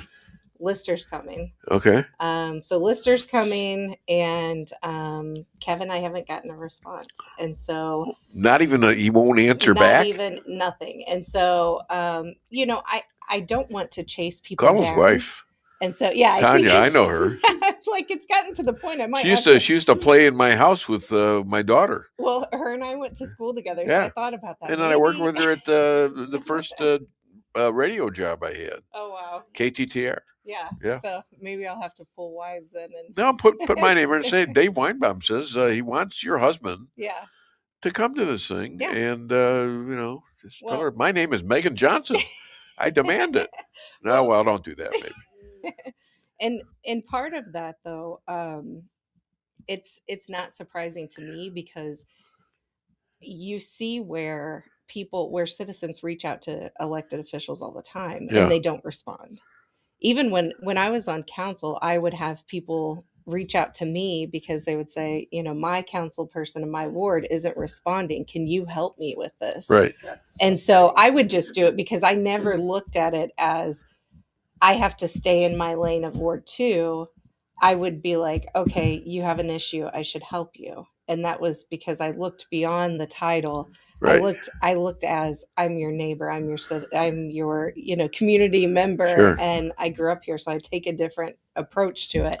But one of the things that I would have done if I was still on council, pushed, and I think I'm going to still push our elected officials to go in this direction.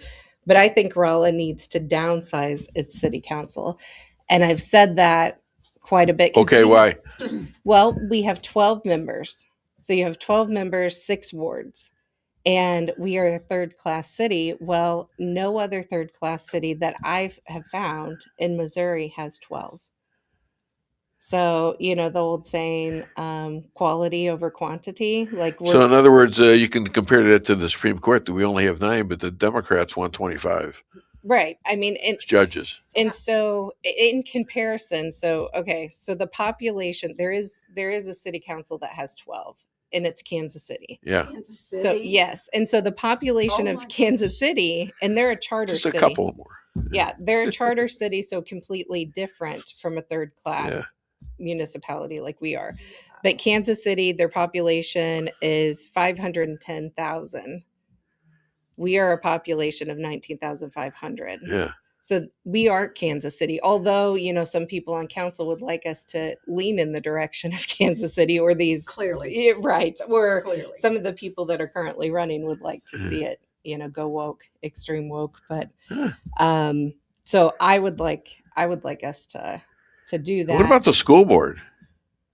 Well, the school board, there's a lot going on there. Well, yeah. What about the transgender situation and the meetings that are coming down? How's the school connected to all that? So currently,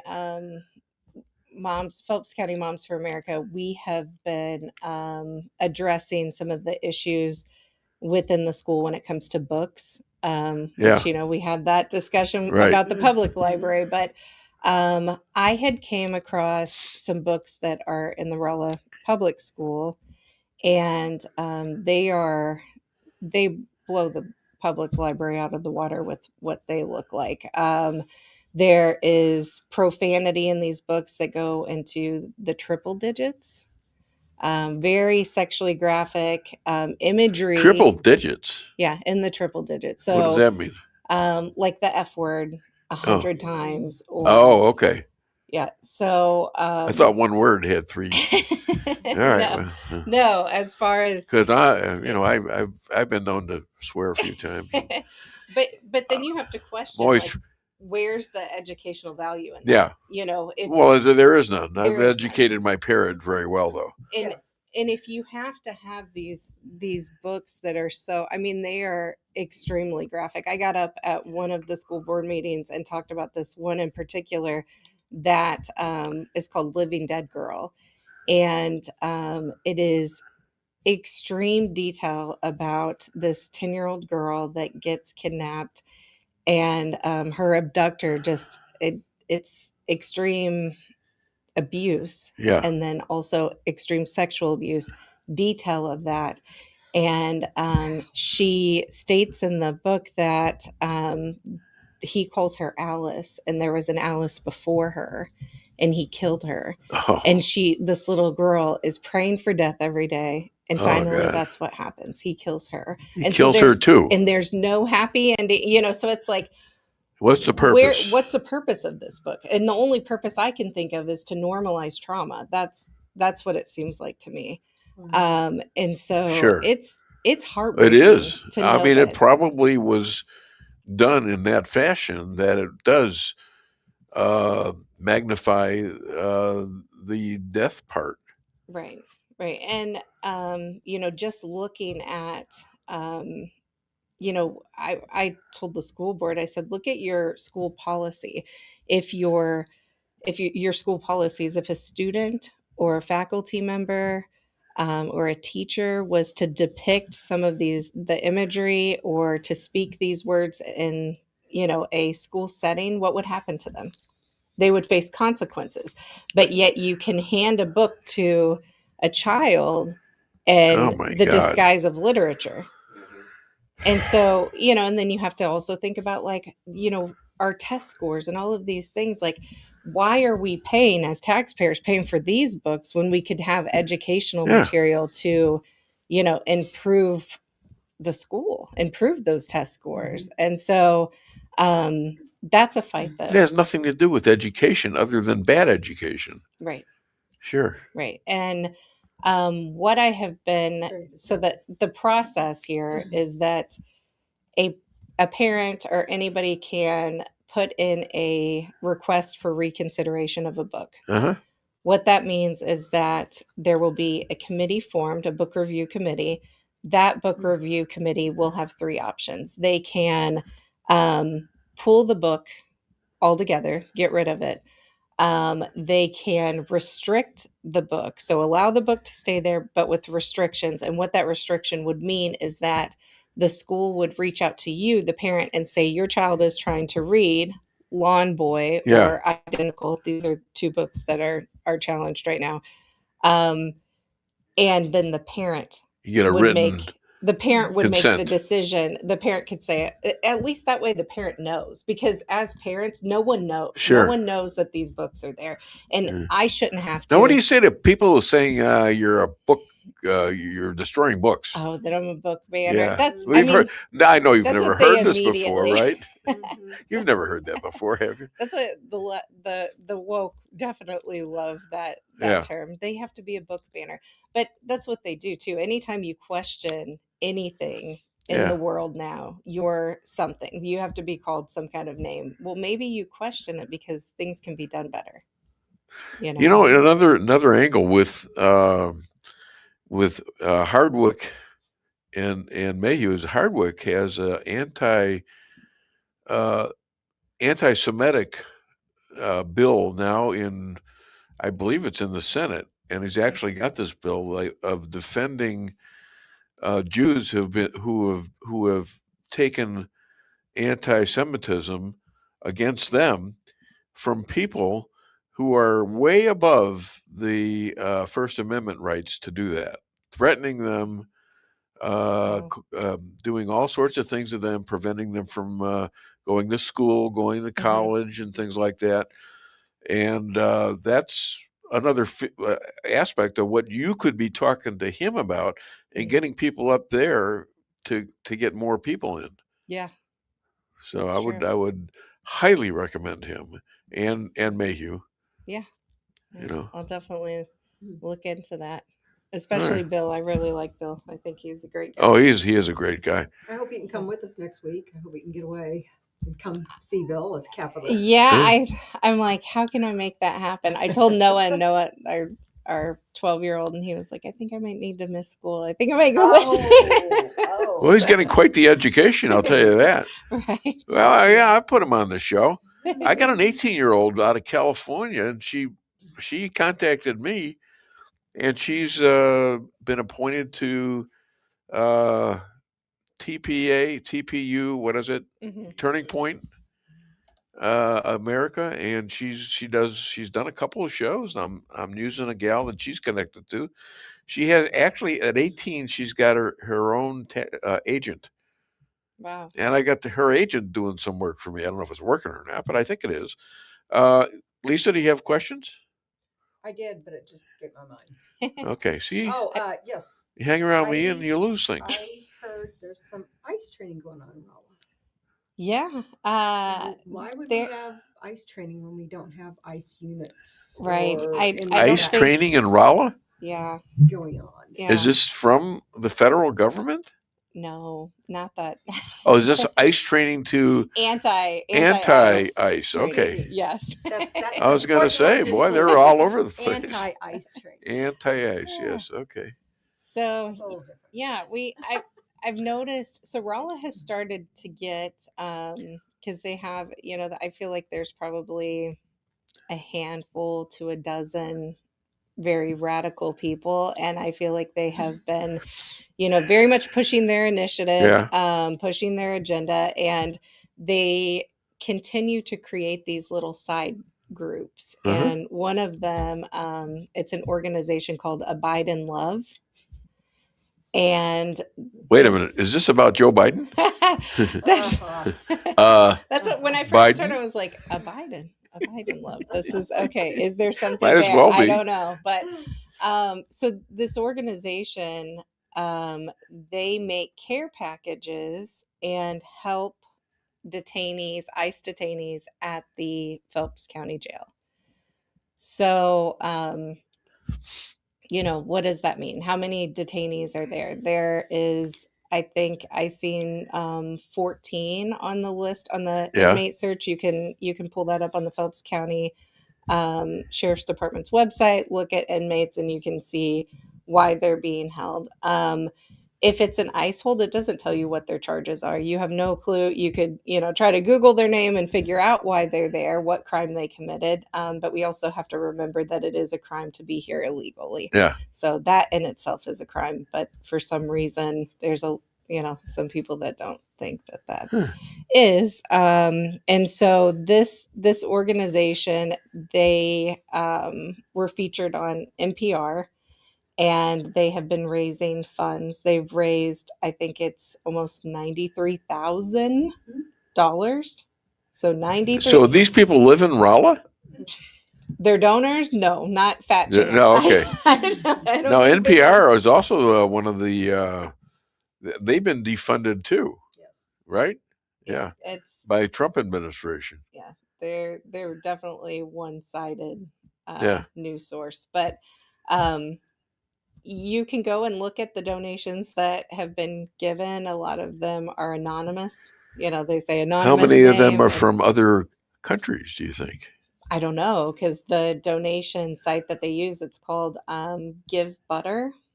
And it's not really, it doesn't give that information. It doesn't, you can put your name if you want to. You can put the amount that you're giving, or you can make it completely. I don't think they'd be anonymous. signing up a Chinese guy from communist China with his name on it. Right. I don't think that's going to happen. Well, some of the comments that you can see where people do list their name, they'll put a comment, and you see stuff like, "Oh, this is fantastic from your comrades in Seattle, Washington," or so it's a comrades, lot of, it's I seen there was an attorney out of LA that had given money, and that's a shocker. If you really think of this, though, why are these people giving $93,000 to help the Phelps County detainees? Like, why are you? That makes zero sense there. And so, I did see that we have a detainee that is on an ICE hold that did commit a crime here, very heinous crime. And so, what that means is they committed the crime here, and then law enforcement obviously found out that, oh, this person is here illegally. But it is. So what do they do? Do they turn them over to ICE? I don't know that process. That would be one for the sheriff's department, how that goes when they're on an ICE hold, like what the timeline is and all of that. I have no clue. I don't know how that works. But, in this situation where, like I said, I seen this individual who attempted rape and then also rape, sodomy, all of these horrible things, did that in our community. And then you have an organization that's like, love them, let's give care packages and all of this. Yeah. And then I also look how, our community, you have school children that, they can't afford their school lunches. That could be something that you could be giving money to, but instead you're giving money to some. Well, yeah. And that was just created like last summer or fall. In May. This is a relatively short period of time that these funds have all been donated for this cause. Right. Yeah. Which is shocking. It is. We do. Let's hear it. Let's see. Nino is Parza. I like her. She is definitely a fighter. Thank you, Nino. Thanks. Well, I don't know where he's from, but another one. I have seen her behind the scenes, and a lot of the things she stands for, I give her 10 out of 10. Oh, thank you. I Thank- appreciate that. Thank you, Nino. Thank you for participating. Anything else? Yeah. Oh, wait, there's another one. I like her. She is definitely a fighter. Oh. There you go. It's All the right. red hair. It's the red hair? Yeah. Yeah. What kind of a fighter am I? You have to guess. I can grow my hair. It's just an option. We'll just say that you're. It's an option. Okay. Other than Dave Weinbaum Show, where can people find you and call you and bother you about stuff that you love? Well, so we do have a Phelps County Moms for America Facebook page, and so they can find me there. A lot of people in the community, because of growing up here, they know how to find me somehow. But we can also put the email address and stuff like that if people want to. Okay. I'll share it to Dave's page as well. Megan, I recite the alphabet to keep to settle my blood pressure, but I always miss my cue. I always miss my cue. Yeah. No, that was hilarious. No, don't do the other one. That's rude. I'm gonna humor him. All right. Thank you very much. Yes, humor. Thanks for humoring me, and thanks to my wife. And she pushed us, and Pastor Pat said I should see you, and I'm very happy I did. Next time you can, bring who you want. Yeah. Okay. Thank you. Thank you so much. For all your I help appreciate and trying you to guys. keep our community safe, Megan, and Yes. bringing awareness to these things that get brushed under and covered up so easily. Yeah. I mean, really appreciate you Yes. standing up for the kids. All right, one more. It used to be against federal law to house a state inmate with a federal inmate, and now they do it regularly all the time. They are putting the citizens of Rolla in real risk by doing this. Okay. I can see that. All right. Thank you, Nino. Okay. Nino, new star of the Dave Weinbaum Show. I can't go through all this. Okay, I can't do that right now. Thank you so much. I appreciate it. I appreciate you all. No, and I it's likewise. Believe me. Thank you, Pastor Pat, as well. And let's get some laughs in here. What are we gonna do? Because we had a lot of serious talk there. I like that talk.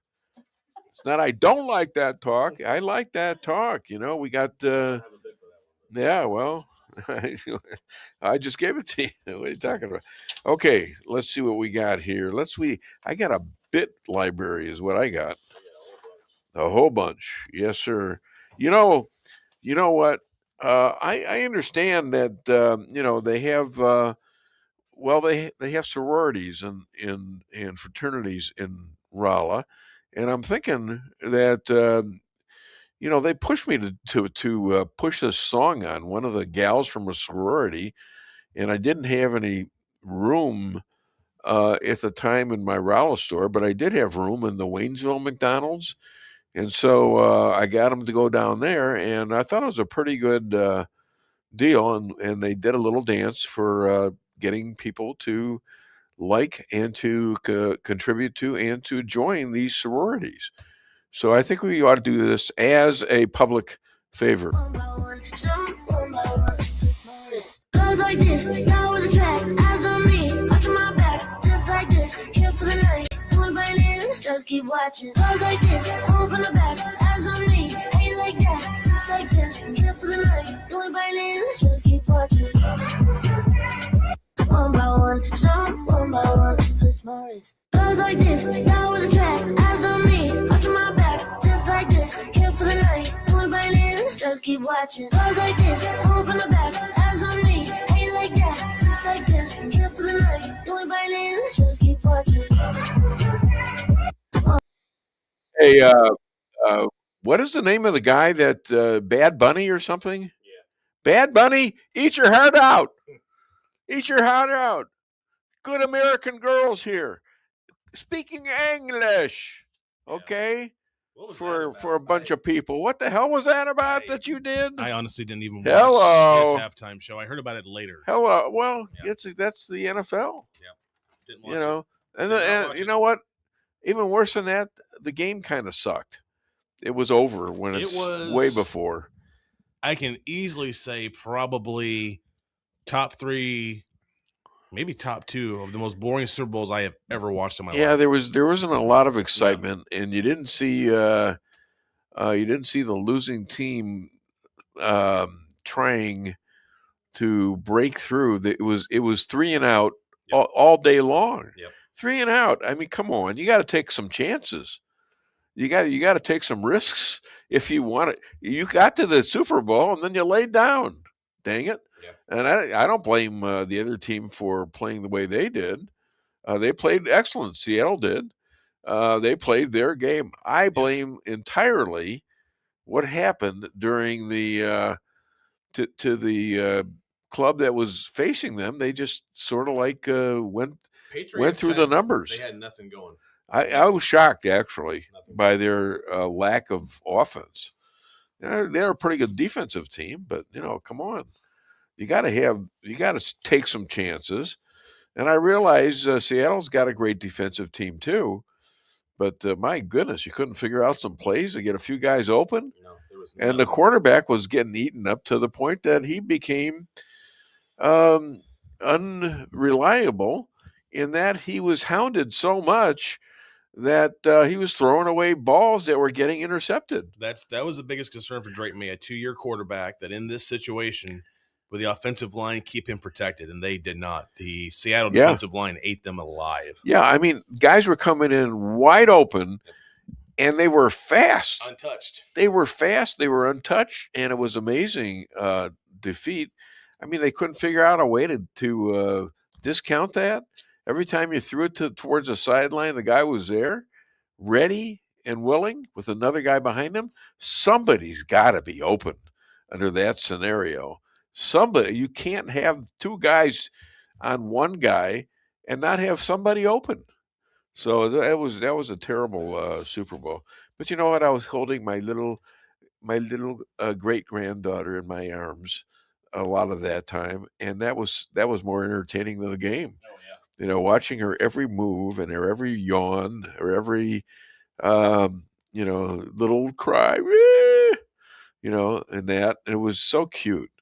So anyways, it's Valentine's Day tomorrow. I have already done my bit. Okay. So get your asses off the chairs, get off the couch, do something nice for your wife. You've already screwed up the reservations to go to restaurants in this town. Maybe she'll accept a later date or something like that, but get her some flowers, get her a vase. It doesn't cost that much and you can afford it. Come on. Don't get her. I hate to do this. Don't just get her a Big Mac for Valentine's Day. Well, so it's maybe a double quarter pounder, but not a Big Mac. Let's clarify. Definitely get the food from McDonald's, but don't make it the only food. Like, well, that's a little treat. Before, yeah. You want to make it like a double quarter pounder with cheese. That's a treat right there. All right. So what do we got here? I'm far back. We have 5 minutes for Chris Adamo, right? Okay, so let's see what else we can play here. How about Nick Shirley in Greenland? Let's do that again. We got that? Give me a second to find it. I did actually want to ask. Yeah, go ahead. If we have this bit that we talked about on rehearsal yesterday. Yeah. And it was this guy talking about Trump's strategy with Iran and how he didn't strike. Yes, let's do that. Go ahead. Yes, I agree. This is like perfect. It is really good one. Yes, and it's not far from the top. That's even better. Of course, they move everything. Keep going. There he is, right there. So let's do that. Let me go and share this. And we'll play it. This is very interesting. A strategy that Trump may or may not be using, in the Middle East right now, and it's very, very interesting what this guy says, and I believe he's right. I think he is too. Yeah. So I'm going to go and get this thing queued up. And there you go. You know what? Why did President Trump suddenly cancel the strike on Iran? For me, that man is 10 steps ahead of others, and this is a masterclass in strategy and warfare. Last week, the entire world was bracing for war. The Pentagon was ready. Iranian airspace was shut down. Markets were on edge. Everyone expected the attack. And then, minutes before launch, President Trump called it off. President Trump issued a press release saying he did not attack due to assurances that the killings had stopped. The media said he backed down because regional partners advised him not to do so, but they were wrong. What actually happened next was a masterclass in modern warfare. Believing an attack was imminent, Iran exposed everything. They moved air defenses, they relocated leadership, they activated emergency bunkers, they rerouted communications, they shifted money, they revealed command structures, they showed exactly where power flows and where it hides. I bet during this, Iran's every move was tracked, every signal intercepted, every contingency mapped. There was no strike because it was never about the strike. It was a massive intelligence operation. America and Israel learned more about Iran in days than they had in years. Because the truth may be, America did not have everything they needed to take Iran in one go. I feel now they may have. Now America knows everything it didn't know last month. That's a masterclass in strategy. That's President Trump. You know what? Besides which, he's got one of the best alliances with Israel. And Netanyahu and Israel are very, very up on what Iran is and their weaknesses. Israel did an amazing job of infiltrating Iran, who has been bragging now for the last 15, 20 years that Israel was a one atomic bomb country, United States maybe 2 or 3. So he's always been offering that, and I've got a smiling face. Usually he doesn't smile at me, but for some reason maybe he's got gas or something. I don't know. But here he is. He's on right now. A man of many talents, developed in pizza and pasta restaurants in Wyoming. He's the author of Rules for Defeating Radicals. We're showing his book right now. Please welcome, all the way, I think, from Missouri, one never knows, Chris Adamo. Chris, how are you? Good morning, sir. First of all, before I say anything else, I want to tell you your sound engineer there is an absolute hero. He's been doing great. He's been helping me out through stuff, and he was real patient with me while I lost an email yesterday, and so we're here together because he's on the ball. So thank you, JP. Well, that's great. Appreciate that, Chris. Thank you. Yeah, thank you. So Trump had a big jobs report, almost doubled what was predicted, with 40,000 in government, mind you, jobs being fired. So he's firing guys in the government, and he's gaining a lot more than was expected in the regular economy. Yeah, and I just I can't imagine how well America would be doing right now if the stinking, lying, fake news crowd was actually prone to telling the truth once in a while, because what you're describing is upbeat, it's positive, it's good for everybody. Those 40,000 people that he fired were deadbeat, waste of time. The government is full of that. You know, when they have their government shutdown, that they, the world's going to end, and yet the country keeps functioning. What that proves is that we got a lot of people on the payroll there that are, they say, non-essential. If they're non-essential, why are we still paying them? Okay. Yeah. So we got lots of good news going on. We broke 50,000 on the stock market this week and everything. We got all kinds of good things going on. And yet your CNN, MSNBC, they call them MS Now crowd because MSNBC had such a bad reputation. All they can do is nitpick on things to try and be derisive about, to try and tear down.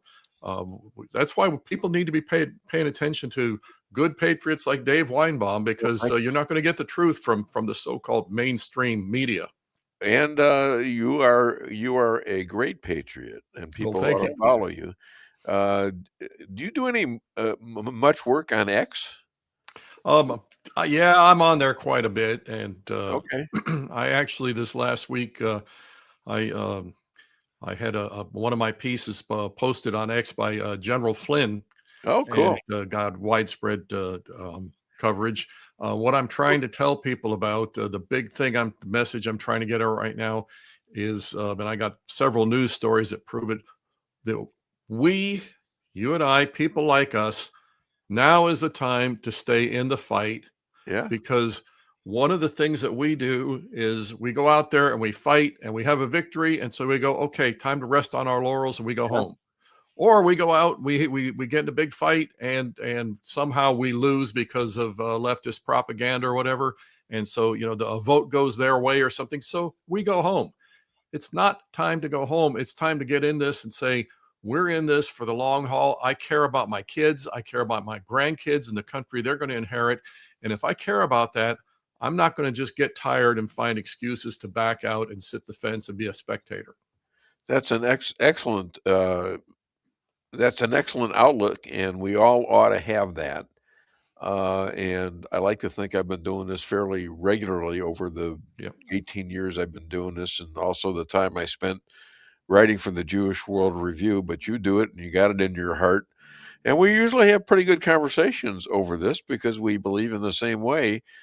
Maybe not everything as well as we ought to, but pretty much. I'm working on you. We're aligned. Oh, so am I. Yeah, we all have things we need to grow and learn in all truth. But all kidding aside, yeah, when it comes down to basic issues of right and wrong, you can't compromise those without having a disastrous result. And I've got a few examples here. If you'd like me to elaborate, I will. Go ahead. Okay, so Britain, just in the last few days, they had a major vote in Parliament to see about looking into the 250,000 young women who've been raped by Pakistani invaders with their rape gangs. And by a 2-to-1 vote, the British Parliament voted not to look into it because it would make the Islamists look bad. Okay. So this is in England. Yeah. Not somebody that's out of England. This is in England. This is their own daughters. Migrants. Yeah, migrants. I love the term migrants. It makes me so mad because a migrant is a traveler. These are not travelers. They're not some innocent wayfarer on the So side they're of the road getting a illegal. ride. Are they legal or illegal? They're illegal invaders that England doesn't have the guts to stand up to anymore. Do they call them illegal? Do they No, arrest they them? don't call them. And they So don't have they're- that. Then they become migrants. Yeah. Well, they're illegal invaders. We're gonna speak the truth, even if the Brits or the Well, we American know left that, doesn't yeah. have the honesty to say so.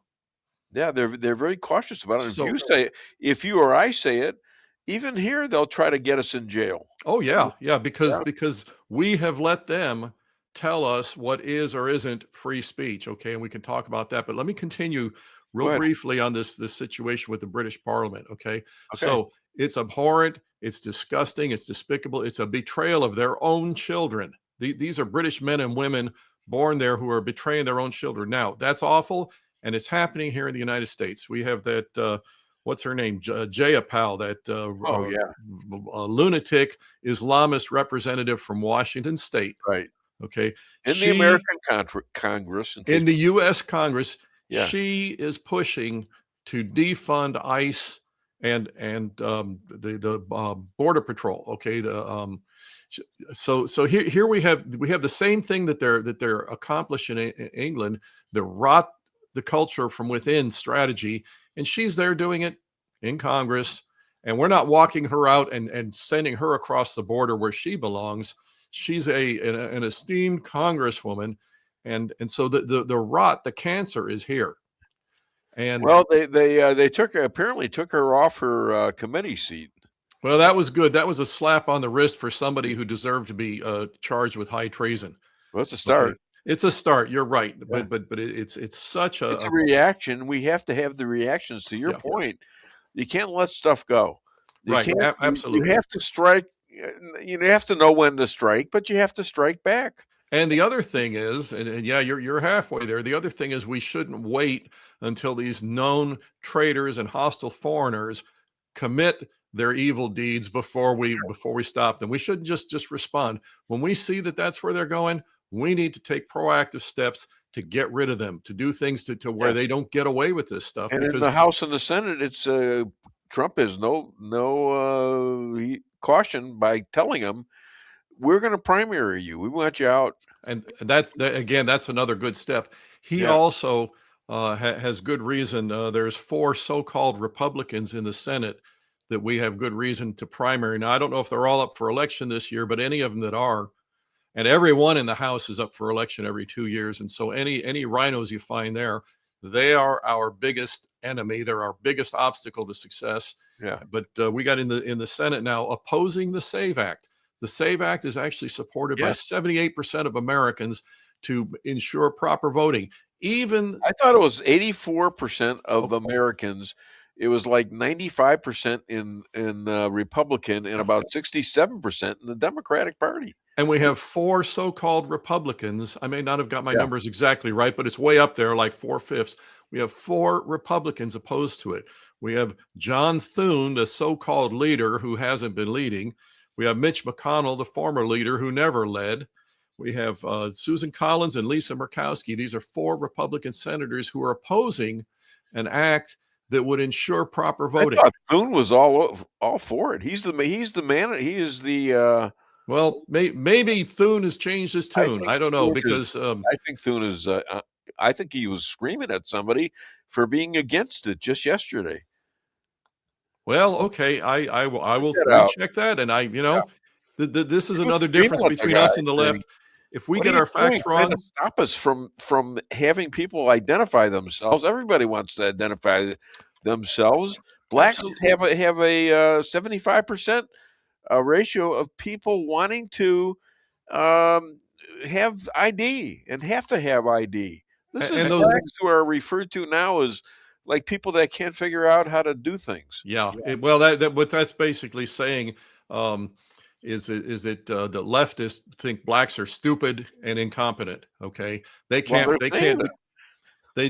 do something basic civic function like ID. No, that's above them. They're just a bunch of hapless little losers on the street. Okay, that's how the left actually views blacks, and that's where they want them. Because as long as you didn't see it, JP, put up that thing with Kamala. All right, let me know when you got it. I don't know if you saw this. No, I try not to watch Kamala unless I can't help it. Well, just hide. You'll be fine. You'll be fine. I'll let you buy me a pizza.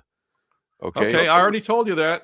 Well, you never come through though. Well, you haven't been to Cheyenne to Mondello's. You go to Mondello's in Cheyenne. If it's not the best pizza you've ever had, I'll pay for it. Why would I go to Wyoming? Like I haven't committed a crime. It's wonderful there. What do you mean commit a crime? Now you're going to start the old witness protection stereotype. We were doing really good this morning, Dave. I've got it. I've got this thing. Quiet. Here you go. Right there.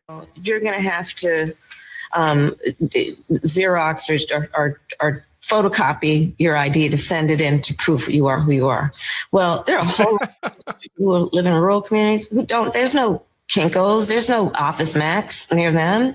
People have to understand that when we're talking about voter ID laws, be clear about who you have in mind and what would be required of them to prove who they are. Well, you're going to have to Xerox or photocopy your ID to send it in to prove you are who you are. Well, there are a whole lot of people, especially people who live in rural communities, who don't. There's no Kinko's. There's no Office Max near them. Okay, once is enough. Understand that when we're talking about voter ID laws, be clear about who you have in mind and what would be required of them to prove who they are. Oh, you're going to have. Oh my gosh, yeah. Yeah. And by the way, I mean, I appreciate Dave Rubin's humor there, with the idea that they're telling people that they're too stupid. But that the latest group that they've said are too stupid and inept and going to get disenfranchised by voter ID laws is married women. Married women can't vote, according to the left. Okay, now is any lie beneath these people? So they're saying that men are preventing women. That's the latest fear-mongering talking point from the left. I've never heard that. Yeah. So yeah, if you're a woman, we want to scare you because you're stupid and gullible. We can manipulate you. Aren't there women out there trying to defeat ICE? A lot more women than men. There are some liberal women out there. Yeah, we could sure talk about that. It's gone so far in Minnesota that the Somalis they're claiming brazenly territory in Minnesota. Oh yeah, for their own government. Well, what do you think of that? They can do that if we let them. There's if you open the door to the enemy and you give it latitude to attack you, what do you think the enemy is going to do? Tim Walz, by the way, is demanding he's suing the U.S. government because Minnesota has lost so many employees. Okay, remember a minute ago they were migrants, they were travelers. Now they're employees. Okay, and so he's suing the federal government because he's lost so many employees. Now what he's lost is a lot of his money-making scam on which he still has not been held to account. Because if you and I made millions in these leering schools, you ever hear of those? Oh yeah, schools? Oh yeah, he's made billions and millions. You have any doubt that those are the employees that Tim Walz is upset about losing? Oh sure, that's the biggest money laundering scheme. Let's just figure. I always do this because we go back. You do the math. If it was only 10 billion. That Tim Walz and the Somalis scammed us from. And by the way, it was much more, but if it was only 10 billion, and if he only got 1% of that in his pocket, that's $100 million. Yeah. Okay. Right. So this is what these people have been doing to America, and who knows for how long. I think it's been like since 2014, maybe less. I believe it's been a decade or so before that. It's when Barack Obama was flying Somalis into Minnesota. Well, and that's specifically with the Somalis, but how many other ways have they been doing this even prior to that? So Elon Musk did some number crunching on this, and he said that if all of the scamming had actually been removed, that the national debt would be less than half of what it is right now. Okay, so when we hit when we hit numbers like billions and trillions, we hear them, we react to them. We don't grasp that. We don't grasp what $1 trillion is. And so we're talking $1,000 billion, and a billion is 1,000 million. Okay, so we hear these numbers and they just overwhelm us. But the point is, we do know that the scamming, the cheating and the lying has been costing you and me massive amounts of money. And if you're $1 short paying your income taxes, they're going to get it back plus interest, or you're going to be in jail. That's what's going to happen. So this stuff needs to change. It's only going to change if we stick with it. Trump changed something yesterday. He took down the green new weather scam from the Obama. And how many billions did we waste on that? Cars and trucks. You know what? Diesels will be much cheaper, and they're going to have a big blast in building car factories now, with people getting jobs in the car factories. We're talking diesels and everything else are going to be cheaper, and they don't have any effect on the environment. They're going to stop all these stupid ass things like having these windmills up there, killing birds, and also in the ocean killing whales. And by the way, we talk about you've heard me talk lots and lots about rhinos. Do you remember where I learned everything I knew about rhinos? Where? Wyoming. 80% Republican voter registration. What's that? It's set up that way. Yeah, well, you go to Wyoming, and if you're a liberal Democrat, you want to get into office, you call yourself a Republican. You stay away from the Second Amendment, you stay away from a state income tax, and you can govern like a Vermont Democrat. Most people don't pay attention. The rhinos in Wyoming are up to their necks in education spending, which is just dumping more money into the system.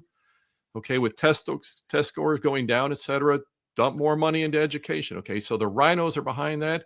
The rhinos are behind protecting boys. I say protecting, not protecting girls from boys and women's sports. The rhinos are behind this whole green energy thing because they get windmill get kickbacks from the companies wanting to install the windmills. This is all going on in the most Republican state in the country.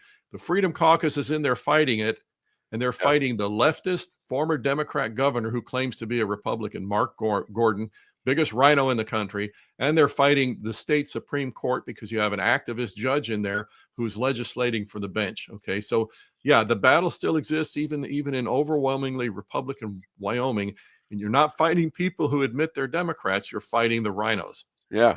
How soon did was what's her name? You know, your friend up there, the crazy woman. She's not my friend. Now stop Cheney. it. Cheney. Liz Cheney. Okay, your acquaintance. Let's put it that way. No, I've never met Liz Cheney. I have met her. So you can call me that. I don't care. I met her in an elevator and said, hi, how you doing? All that crap. Well, and she was masquerading as a conservative for a long time. They all do. Yeah. How did that happen? Did they just turn that way, or was she like that when she got there? No, she was a pretender. She was actually on the Rush Limbaugh show many times because he thought she was a good conservative.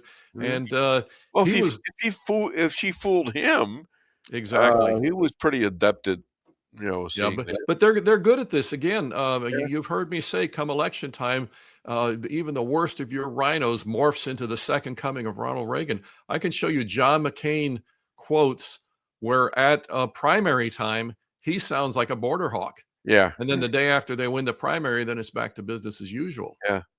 So, but actually Liz Cheney, and if you misquote me on this, you're going to hurt my feelings, but Liz Cheney has actually benefited conservatism hugely because she keeps opening her mouth, kind of like Hillary. She keeps opening her mouth.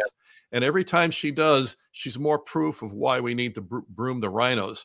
And so I call her the gift that keeps on giving, because every time you can quote Liz Cheney, remember that she says she is a real Republican. Well, and the opposite of that are the Democrats. We can only muster that guy out of Philadelphia to agree with us on stuff. The guy that had you talk about the U.S. Senator John Fetterman. Yeah. He's voting against them. He's the only one. Fetterman, let me tell you something. He is something. He's the kind of person that gives me hope in this sense. Now, there's a lot of stuff he's wrong about. Yeah, I know. But Fetterman, but he's honest. Exactly. Fetterman makes an effort. He makes an effort. He's not always right, but he makes an effort to be intellectually honest. You know what that makes him? That makes him an enemy of the Democrat Party in this country. Because they have an ideology. It's a religion. It's right out of the pit of hell. And I can show you point for point why it's right out of the pit of hell. And if you subscribe to their religion 95%, the 5% that you disagree on makes you their mortal enemy. Yeah. And so Fetterman is proof of that. Yeah. Well, here we go again. Government is closed. And we've all been taken hostage. I mean, it's ridiculous. What did we do for them to close the government? Tell me something. Did the sun come up this morning? Yeah, I know. It's a habit, but it's a worn habit lately. This is the third closing they've had. Well, I'll tell you why it works.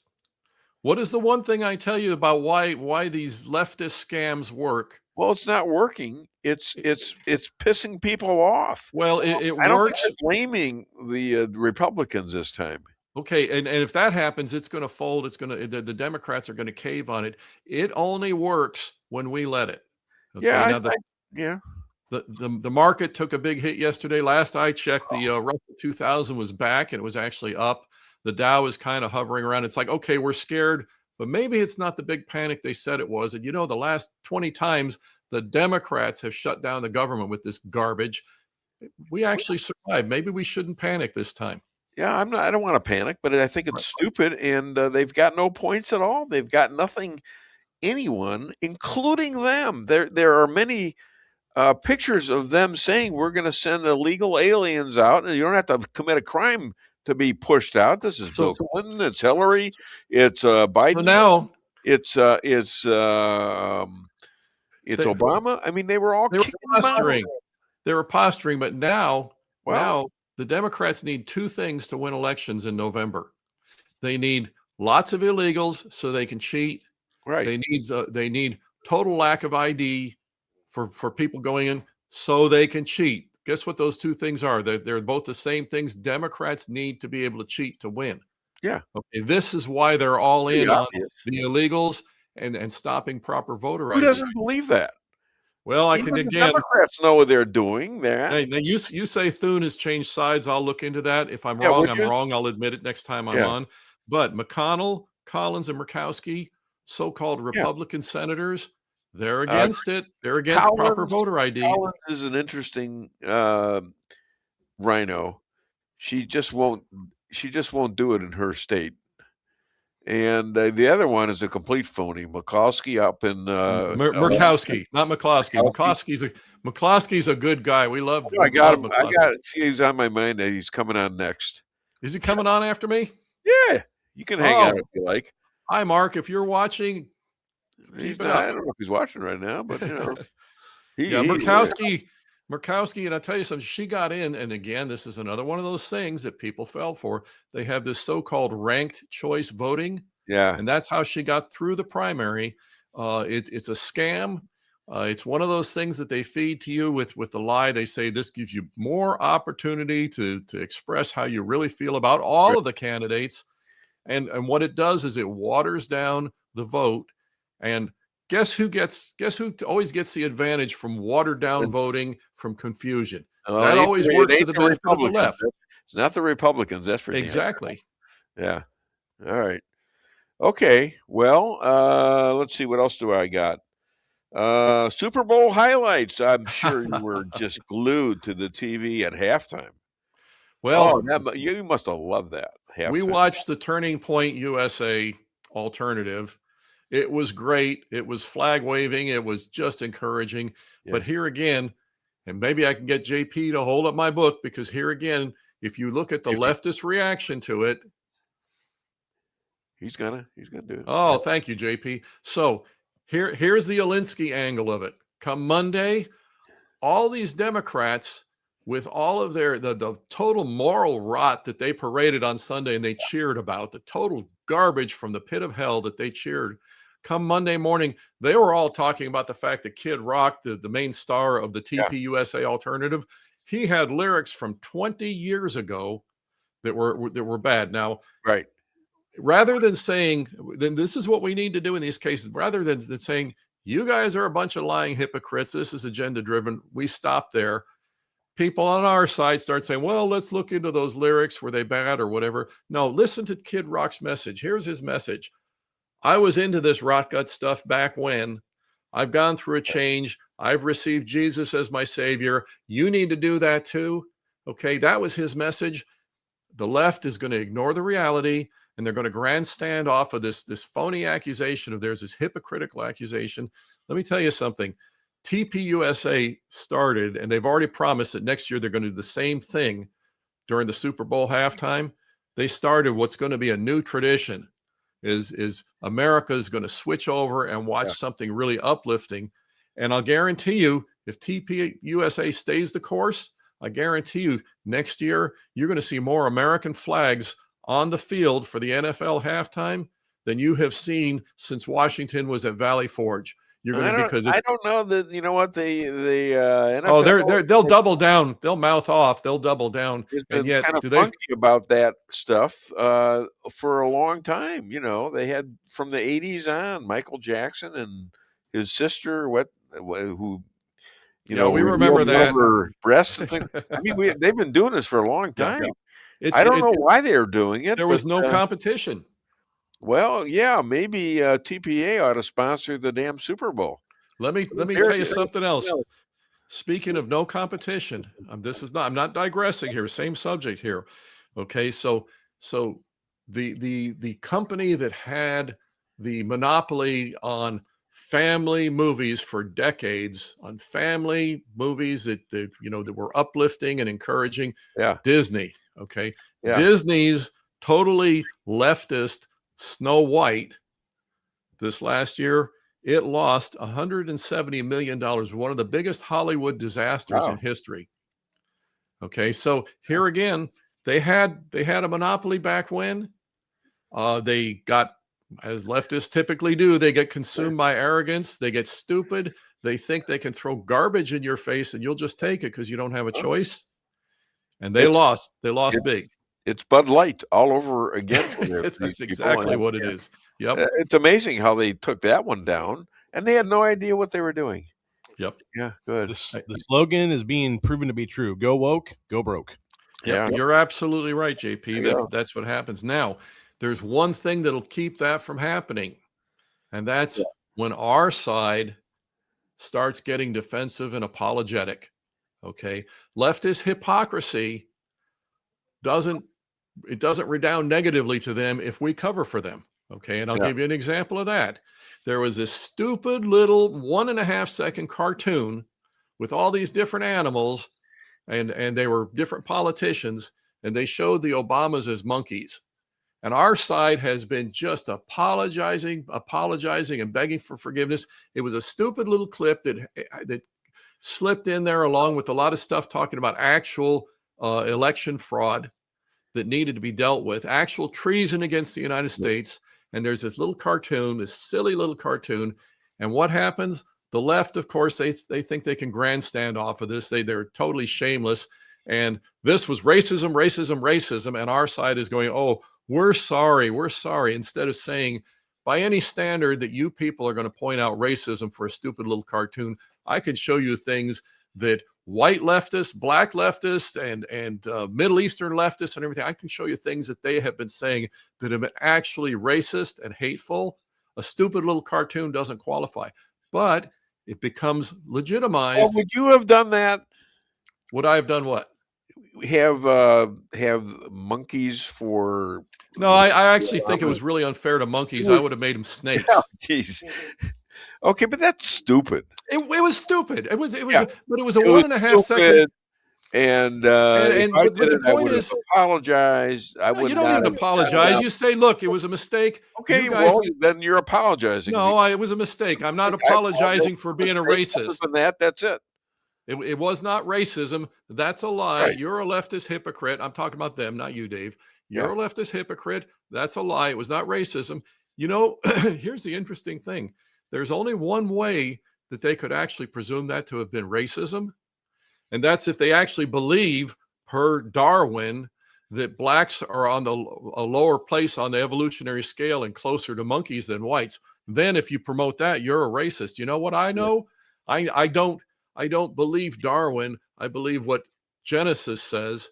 God created man in his image. That's all of us. If you're a human being, you're created in God's image. Some of us may be darker and lighter. Some of us may be taller and shorter. We're created in God's image. There was nothing racist about that. It was a stupid little mistake that slipped in there. Okay, but I'm not going to apologize for being a racist when you people actually promote the real racism. You people being the leftists. Well, the only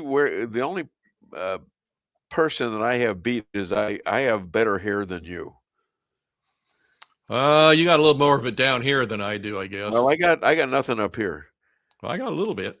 Yeah, but I shave my hair. I make this look good, right, honey? Yeah. Yeah. See, she's on my side. Well, I figured she'd be on your side. I'll give her latitude for being a little partial in this case. It's in my contract. All right. Well, are you saying you want to stay, right? You know what? I can stay long enough to say hello to Mr. McCloskey. He's a hero. Love him. Do this because he's on right now, and I gotta just. And if I stay that, if you put him right on, maybe we can skip past your so-called joke thing. No, you're stuck. You want to stay on? I'll tell a joke. No jokes, please. No jokes. I apologize for everything. Defeating Radicals. Buy his book. Hey. Other than DW show, where can people find you? Answer the question, please. It's now I have had a couple of my pieces posted by General Flynn this week on General Flynn's Substack. So yeah, you can find me there. I'm writing for a new site in Wyoming, the Open Range Record, and so I'm still influencing politics in Wyoming a little tiny bit. But my book here is available at Amazon. And watching the way our side keeps stumbling when the left attacks us, it's still very much needed.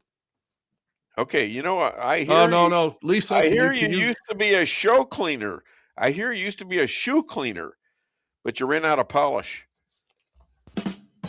There you go. Okay, let's hear it for Chris Adamo. And my other guest seems seemingly laughing like crazy over that. I bet. Yeah, he's chuckling. You thought that was a good joke?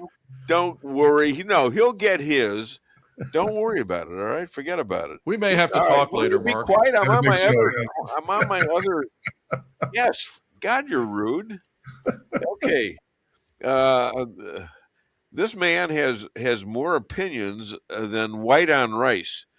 He and his lovely wife were threatened to be killed and raped by Antifa and BLM, all 350 of them, but they scared them off with 2 words: private property. Please welcome all the way from St. Louis, Mark and Pat McCloskey. Is Patty going to join us? She is. She's present, but non-visual. You can tell. Yes, if you could say hi to everybody, Patty, just to make sure that you're not hidden somewhere in the house. She's been going through a series of surgeries where her face is black and blue, and I'm taking credit for it. I'm claiming I knocked her around, but unfortunately, yeah, she could probably kick your butt any day of the week. Oh God, yeah. Oh God, yeah. At least intellectually, she can shoot straighter too. Be careful, Mark. Homan and Trump are leaving Minnesota. Yeah, says the job is done. 4,000 arrested, and they also found thousands of kids that were going lost. Yeah. So, we had what would we call it in 1973 when we left Vietnam? Peace with honor. That's what I was thinking of this morning when we said we're done here in Minneapolis. Did they chase the helicopters in order to get on them, or what? They did in Saigon City. So in other words, you're looking at this and saying this is not a victory. This is a shameful exit. Is that correct? Is that what you're saying? Got the mayor meeting with Mandami in New York today, right? That doesn't mean that the great and powerful government of Minneapolis is going to reverse course and say we're going to now support the United States government, federal law, and hand over these criminals. No, I think somebody reached a decision in Washington that a retreat was going to be politically effective this time. The polls are way against the government on ICE enforcement because of the way it's been portrayed in the mainstream media, and so they realize that as a midterm problem. So wait a minute, you're saying the journalists out there are saying that we're guilty in the Minneapolis thing? Yeah, the polls are strongly against the president and ICE. Yeah, I know that. And so, yeah, I mean, obviously, we are engaged in Nazi-like stormtrooper unconstitutional assaults upon poor innocent civilians in Minneapolis, just like I attacked those poor innocent social justice warriors walking peacefully by my house. I mean, I've heard this story before. On another subject, Senator Ted Cruz had a lot to say about your buddy Tucker Carlson over his anti-Semitism. Did you see that? I have not seen the recent one. I've seen past ones. What do you think of that? Well, Ted Cruz said that the whole reason he got into politics was to benefit Israel. And so I got into politics to benefit the United States of America. And I found, I'm sorry? He said that? He said that. He said the whole reason he got into politics was to benefit the state of Israel.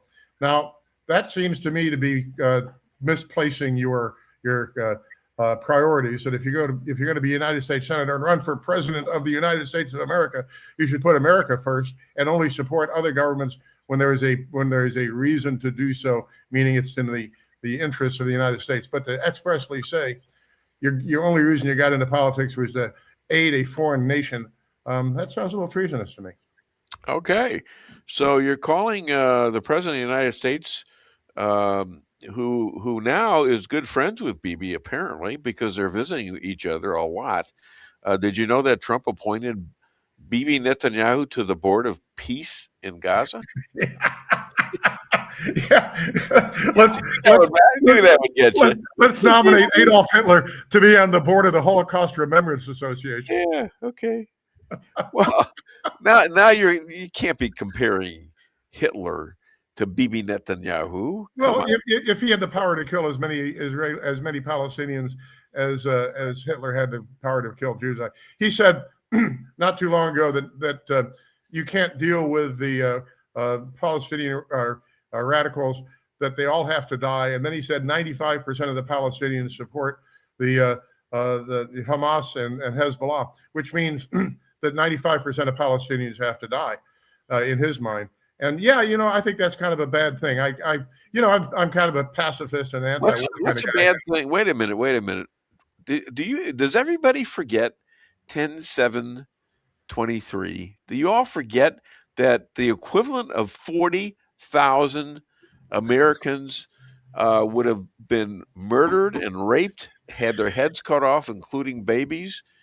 Well, you're in the United States and you're calling Israel out and wanting to kill all of them in Gaza? No, they killed the ones that got it, that were necessary, and they were hiding in tunnels all over that city. Yeah, well, New York City is 35 times as big as the city of St. Louis. So when somebody gets murdered in North St. Louis, that's the equivalent of 35 people getting killed in New York. Now, if you multiply that times China, which is 1 million times bigger than the city of St. Louis, every person that dies in St. Louis is the same as 1 million people dying in China. So these numerical analyses I think are wrong. But here's the thing: you and I talked about this. You and I talked about this a year ago. War with the Japanese over Pearl Harbor. That was again 1300. And nobody criticized us for going after them and after Germany, who sided with Japan. Nobody. That was 1,300, the same amount as in Israel. And I think my characterization of it is correct, and you're not. I know we will differ on that, but you and I talked about this shortly after October the 7th, and that was that Israel is the most surveilled place on the planet, that they have the greatest internal defense forces on the planet, and yet somehow a bunch of Palestinians in hang gliders and mini bikes and pickup trucks managed to breach the most secure place in the world, and it took hours Israeli Defense Forces. to Yeah, show well, up. that's a reasonable situation as to how that happened. Yeah, but I mean, I've been what if telling it's the rabbi for a long time. In fact, we had a conversation on 10/6, the day before, not even a day because of the change in times. And this is before it happened. I says, so how's your security? He says, oh, it's really good right now. Everybody's in good shape. We got Biden behind us and all that stuff. And yeah, that's great. But and let me finish. No, go ahead. I'm sorry. And so I said, but do you remember the Yom Kippur attack? I says, that's everybody thought everything was, kosher and well done and all that stuff. And we got our asses kicked, meaning Israel, all over the place. Richard Nixon had to save Israel, and you know it, and I know it. And he says, yeah, I agree, but, anything can happen, but we're in really good shape. 6 hours later is when they attacked. Yeah. Okay, 6 hours later. So Now, let's go pull back to World War II and December 7th, 1941. There are a lot of people out there, including, for example, Charles Lindbergh and other people that were significant at the time, who were opposed to the United States getting involved in World War II. And a lot of people to this day believe that Pearl Harbor was a setup, that the government knew that the Japanese were going to attack, and knew when they were going to attack, and knew where they were going to attack, and let it happen for the very reasons that you're talking about right now, to get the American people behind World War II, attacking Japan, attacking Germany, and ending up in the loss of 500,000 American lives and tens of millions in Europe, and all this terrible stuff that happened. But same thing. Sometimes governments do things against their own people for political advantage, and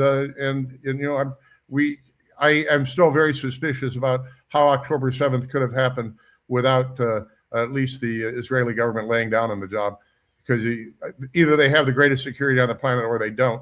But if they do, and everybody, including your rabbi, says they do, then this couldn't have happened. It's a great form of conversation, and who knows for sure. I'm not claiming to know for sure. Yeah. But I don't think you have enough evidence there, sir, Mr. Lawyer, to prove that. You see, now you're speculating stuff. Oh yeah, I'm speculating. No question. The fact is that somebody, Japan attacked Pearl Harbor and killed 1,300 people. We weren't ready for it, were we? And in October the 7th in 23, the same amount of people were taken out with much less of a population, and they didn't react well at all. So I agree to that. But those people on both sides, Japan and Hamas, and all the Arab states around him, and especially Iran, that was a thing that was coordinated by about 8 or 9 different Muslim states. Would you agree with that? The Jews would have to go a long way to make that one happen with all those other, and nobody's claimed that from those countries that, well, Israel really set us up. Nobody said that. Well, I think that if you read Al Jazeera, for example, you do see that. But here's my point. My point isn't that I know all these things to be true. My point is, in the United States of America today, you get labeled an anti-Semite if you ask the questions. And nothing should be off the table. My middle name is Thomas, after St. Thomas the Evangelist and the Doubting Thomas. And one of the my namesake's fame is for doubting the resurrection of Christ until he put his hands in the wounds, right? But perhaps that's why I always question everything. And by the way, he was a Jew, wasn't he? Yeah, he was. Yeah. All right. Yes. So was Jesus. So was Jesus. So was Jesus? He was a Jew till he died. Yeah. There's no proof that he wasn't. And my first name, Mark, Saint Mark, was from Libya. Okay. Yeah. And became he adopted Judaism late in life. But once again, so he was a North African for whom I'm named. So there you go. Yeah, someday, and I know you have these contacts, Some days you get well. He's retired. You know, the Cardinal of New York. There. Someday bring him to Charlie Gito's in St. Louis with his cap on and see what happens. Seriously. Yeah, you know, he was Archbishop here in St. Louis. Yeah, he was a good guy. He's a good guy. Like, we went to mass. That I have so many friends that are Catholics. Yeah, well, that's because we're all open-minded and intelligent people. No, you're not. But you know, we went to mass at St. Patrick's in New York City last Thanksgiving. Yeah. And it's fun to see Cardinal Dolan because he's so different than the average cardinal. Yeah, he's a really nice guy, friendly guy. You know, I just, most of the guys I talk to, I mean, I got two big Catholics on this show. You're one of them. And I discuss with them stuff even off air, but interestingly enough, it just, there's like the Roman Catholics and there's other Catholics, and some Catholics are okay with Israel and stuff like that, and some aren't. You know, they said, well, what are we doing spending money on this country? Well, it was, here it is, the one indigenous people that are given a country by God. Okay? No other country was given by God, and God's never commented on other stuff that you would think he would. Yeah, well, we've got joining our staff would be, Jesus and Mother Mary and things like that. I don't get it. I don't get it. It's not in the 10 Commandments. Well, one of the 10 Commandments that I like to quote all the time is "Thou shalt not kill." Yeah, I agree. Yeah.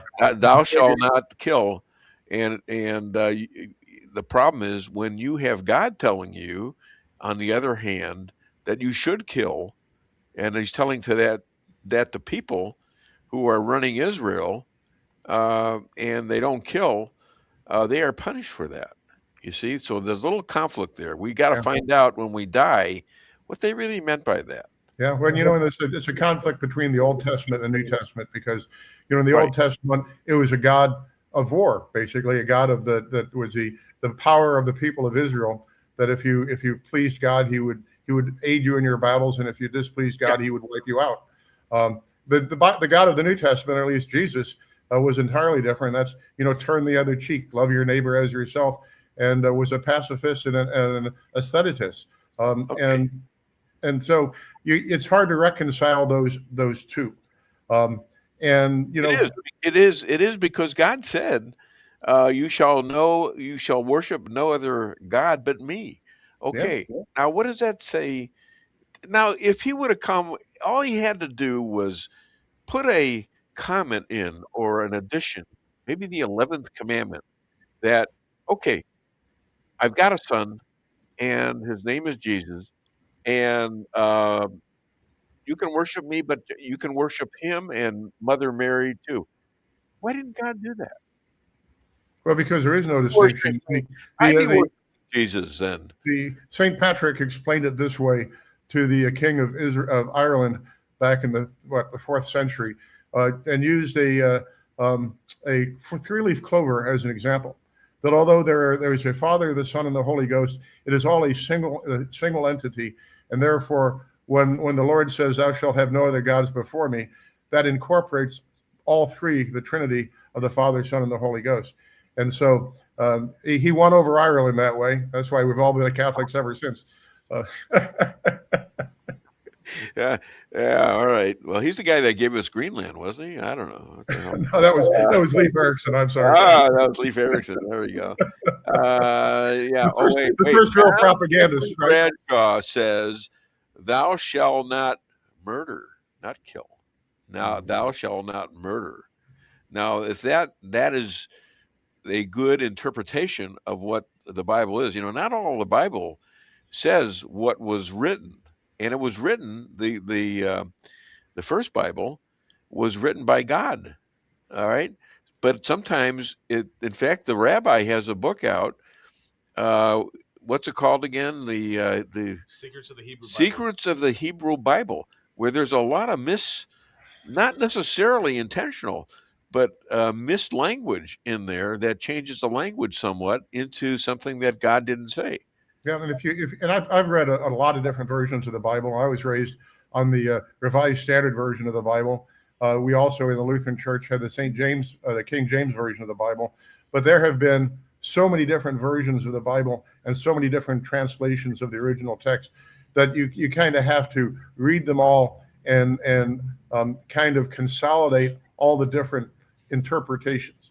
And I have standing in the entry hall of my house a life-size 17th century statue of Mary crushing the head of the serpent, which was a mistranslation of Genesis. You saw that and scared the hell out of us. But I mean, every Catholic church in the world has that depiction, and yet it was a mistranslation of Genesis that led to that. And so, to this day, even though I know that that's a mistranslation, I've got that statue in my entry hall. So we really don't know, and I'll tell you what. When I die, I think there could be a class like a university of getting to heaven out there, where you have a class, and the words out of the class is going to have a bunch of different ones, but the main one's going to be, what were you thinking of when you did so and so? What did you think? What were you thinking you were doing? Okay, where you have to confess things that you did that were stupid. And of course, you've never done anything stupid, I realize, but most of us have, and confess that you were wrong and apologize for it. Mm-hmm. Right. And in fact, if you follow people that have near-death experiences or after-death experiences, some of these people go to hell, right? And some of these people who have gone to hell and describe with great detail what hell is like, and it's pretty stinking horrible. Some people have said, people who are agnostic or atheists their whole lives, when they're descending into the fiery pits of hell, say, Jesus, save me, and poof, they're in heaven. That's pretty good proof for me. Okay. When I get there, and Jesus is around too, maybe he's teaching a class. Okay. I mean, it's fine. I just don't see the evidence that ought to be there right now. So that's what I'm saying. What's going on in the investigation of Nancy Guthrie? Guthrie. Yeah. Yeah. Why all the attention? This is amazing. Boy, you got me, Dave. Seriously, what are you thinking of that? You got to be thinking of it. Let's do it this way. Back 20 years ago, when everybody was told that there was this epidemic of childhood kidnapping, and they had kids' faces on the milk bottles and all that kind of crap. Yeah. In the real world, kidnapping by strangers almost doesn't exist. I mean, in the whole history of America, you still have to go back to the Lindbergh baby to talk about a real, genuine kidnapping for ransom. One of the Orthwines, Adolphus Orthwine, father of a friend of mine, got kidnapped in the 30s for ransom. Richard the Lionhearted got kidnapped in France. But I mean, the real world number of people that get kidnapped by strangers for ransom is almost non-existent. Here's a flip side of that, Dave. I don't like to say that to guys our age. Do you know how many people 75 and older in this country die every day? 4,000, right? Thanks. 4,000 of us die every day in this country. Thanks for reminding me, schmuck. and yet it's been 24/7 for 13 days on this mother of a news 84 fucking head. 84-year-old woman. I don't understand it. My guess is it is to deflect attention from other things going on, like my wife said that too. Yeah, and what's going on with the Epstein documents and all these other things. Yeah. When the day before Bill Clinton was going to have to testify about Monica Lewinsky, what did he do? He bombed a Tylenol factory in Egypt, I think, and one in the Sudan or something like that. I mean, he launched a one-day war. Oops. Pay attention over there. Don't look at what I'm saying about Monica I Lewinsky. get that. Yeah. Yeah. Well, that's how a bunch of wars have started. What about the town, the 9/11 incident? A lot of wars have started that. Now, do you think there was a connection there somehow between the Bush organization and Saudi Arabia? They were in the oil business. Well, the only people allowed to leave the country the next day were Saudis. That's right. You mentioned that. So there's suspicions everywhere about that. You would hate to think your own government is sending you into wars where there's going to be a lot of casualties, and they're doing it because they're covering their own asses. Or covering somebody else's. And then you think about the Iraq War, right? When Colin Powell stands up in front of the United Nations and says, "We know that Saddam Hussein has weapons of mass destruction. We know how many he has, and we know where he has them." All complete lies. 2 million Iraqis die in that war. Thousands of American soldiers. Another couple of million died of starvation afterwards and disease. More people died as a result of that lie of Colin Powell's in front of the UN than Pol Pot killed in Cambodia. And yet, does he go to jail? Does anybody care?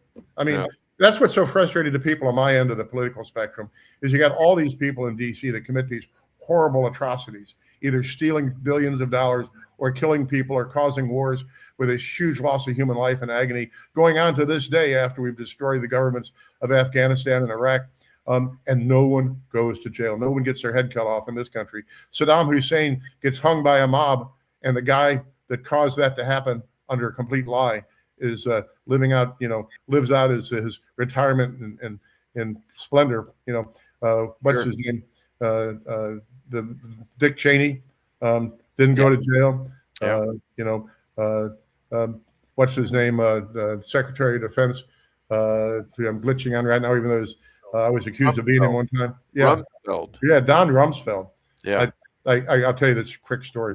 Rudy Giuliani's in my living room interviewing me, and he's got Andrew, his son, on the cell phone, and he says, "You won't believe who I'm talking to today." He turns the phone around and points it at me, and Andrew says, "Don Rumsfeld."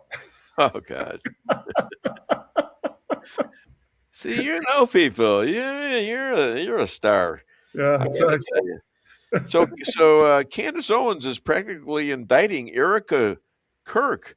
Now she's met with her, and she was very close to Charlie, and she rails at Jews at the same time. She shows pictures of Gaza, but not of Hamas, and she doesn't mention the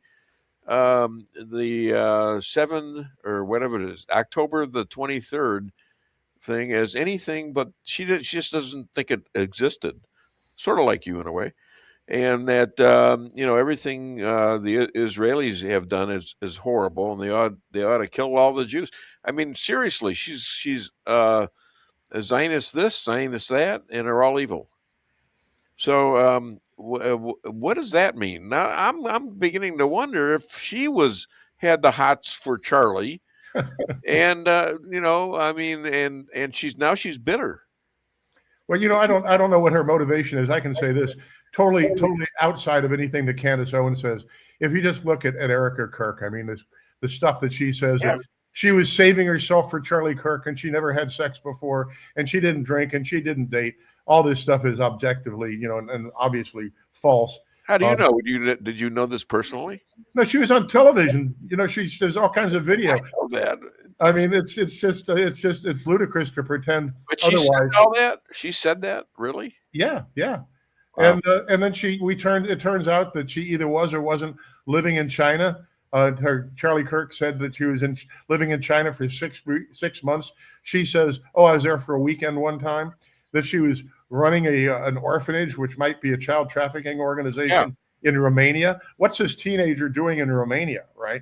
Running an orphanage. Then her dad works for Raytheon in Israel, right, with a defense system. And then she ends up working for Donald Trump in one of his pageants and becomes, lo and behold, Miss Arizona. And allegedly meets Charlie Kirk on a blind date, despite the fact there's video of her with Charlie Kirk's CEO standing next to her with a young child at a Trump rally in 2016. So all this stuff. The one thing I can say about the world today, Dave, is there's so much crap out there. You don't know what the hell to believe, and you have no way to access actual truth. And but it's fun to have opinions, and that's why I like you, because you make me think. And I know there was a reason I liked you. I mean, other than that, I'll play the clip for him, because we got to get out of here pretty quickly. And we, you know what, you wouldn't even let me finish last time. All right, play that clip. I like the fact that state secrets showed up on Anthony Weiner's laptop right between his porno pictures. Oh, great. Here's something, Chris Adamo. Black on black crime is ignored if the victim is a conservative. Yeah. Okay, you got that. He's coming on next. Yeah. We ran into him down at the I heard patriotism conference last week. I heard. You know what's interesting about this, and we were talking about this with JJ Bradshaw, who's on the show, and he's talking about Elad Hakeem, and you're talking about Adamo, and I'm thinking, you know, all these people that come on my show for the last 14, 15 years, they all seem to like talk to each other. Well, that's because you're the center of the universe. Damn conspiracy is what it is. You're trying to get rid of me. No, you're just the center of the universe. We're all bound by gravity to rotate around you. Oh God, I'm gonna save that one. I'll put that in the clip. That won't be the last time you hear that on this show. I can promise. Especially my wife. She'll laugh. You're on what? Yeah. It was February 20th, a couple years ago, I guess. Anyways, now I'm running out of time. Okay. You know, I hear you used to sell used cars, but was fired for being too shifty. That's an automatic joke. All you got, and I'm done. All right, I'm done. Take care, guys. Guys, have a great weekend. Bye-bye.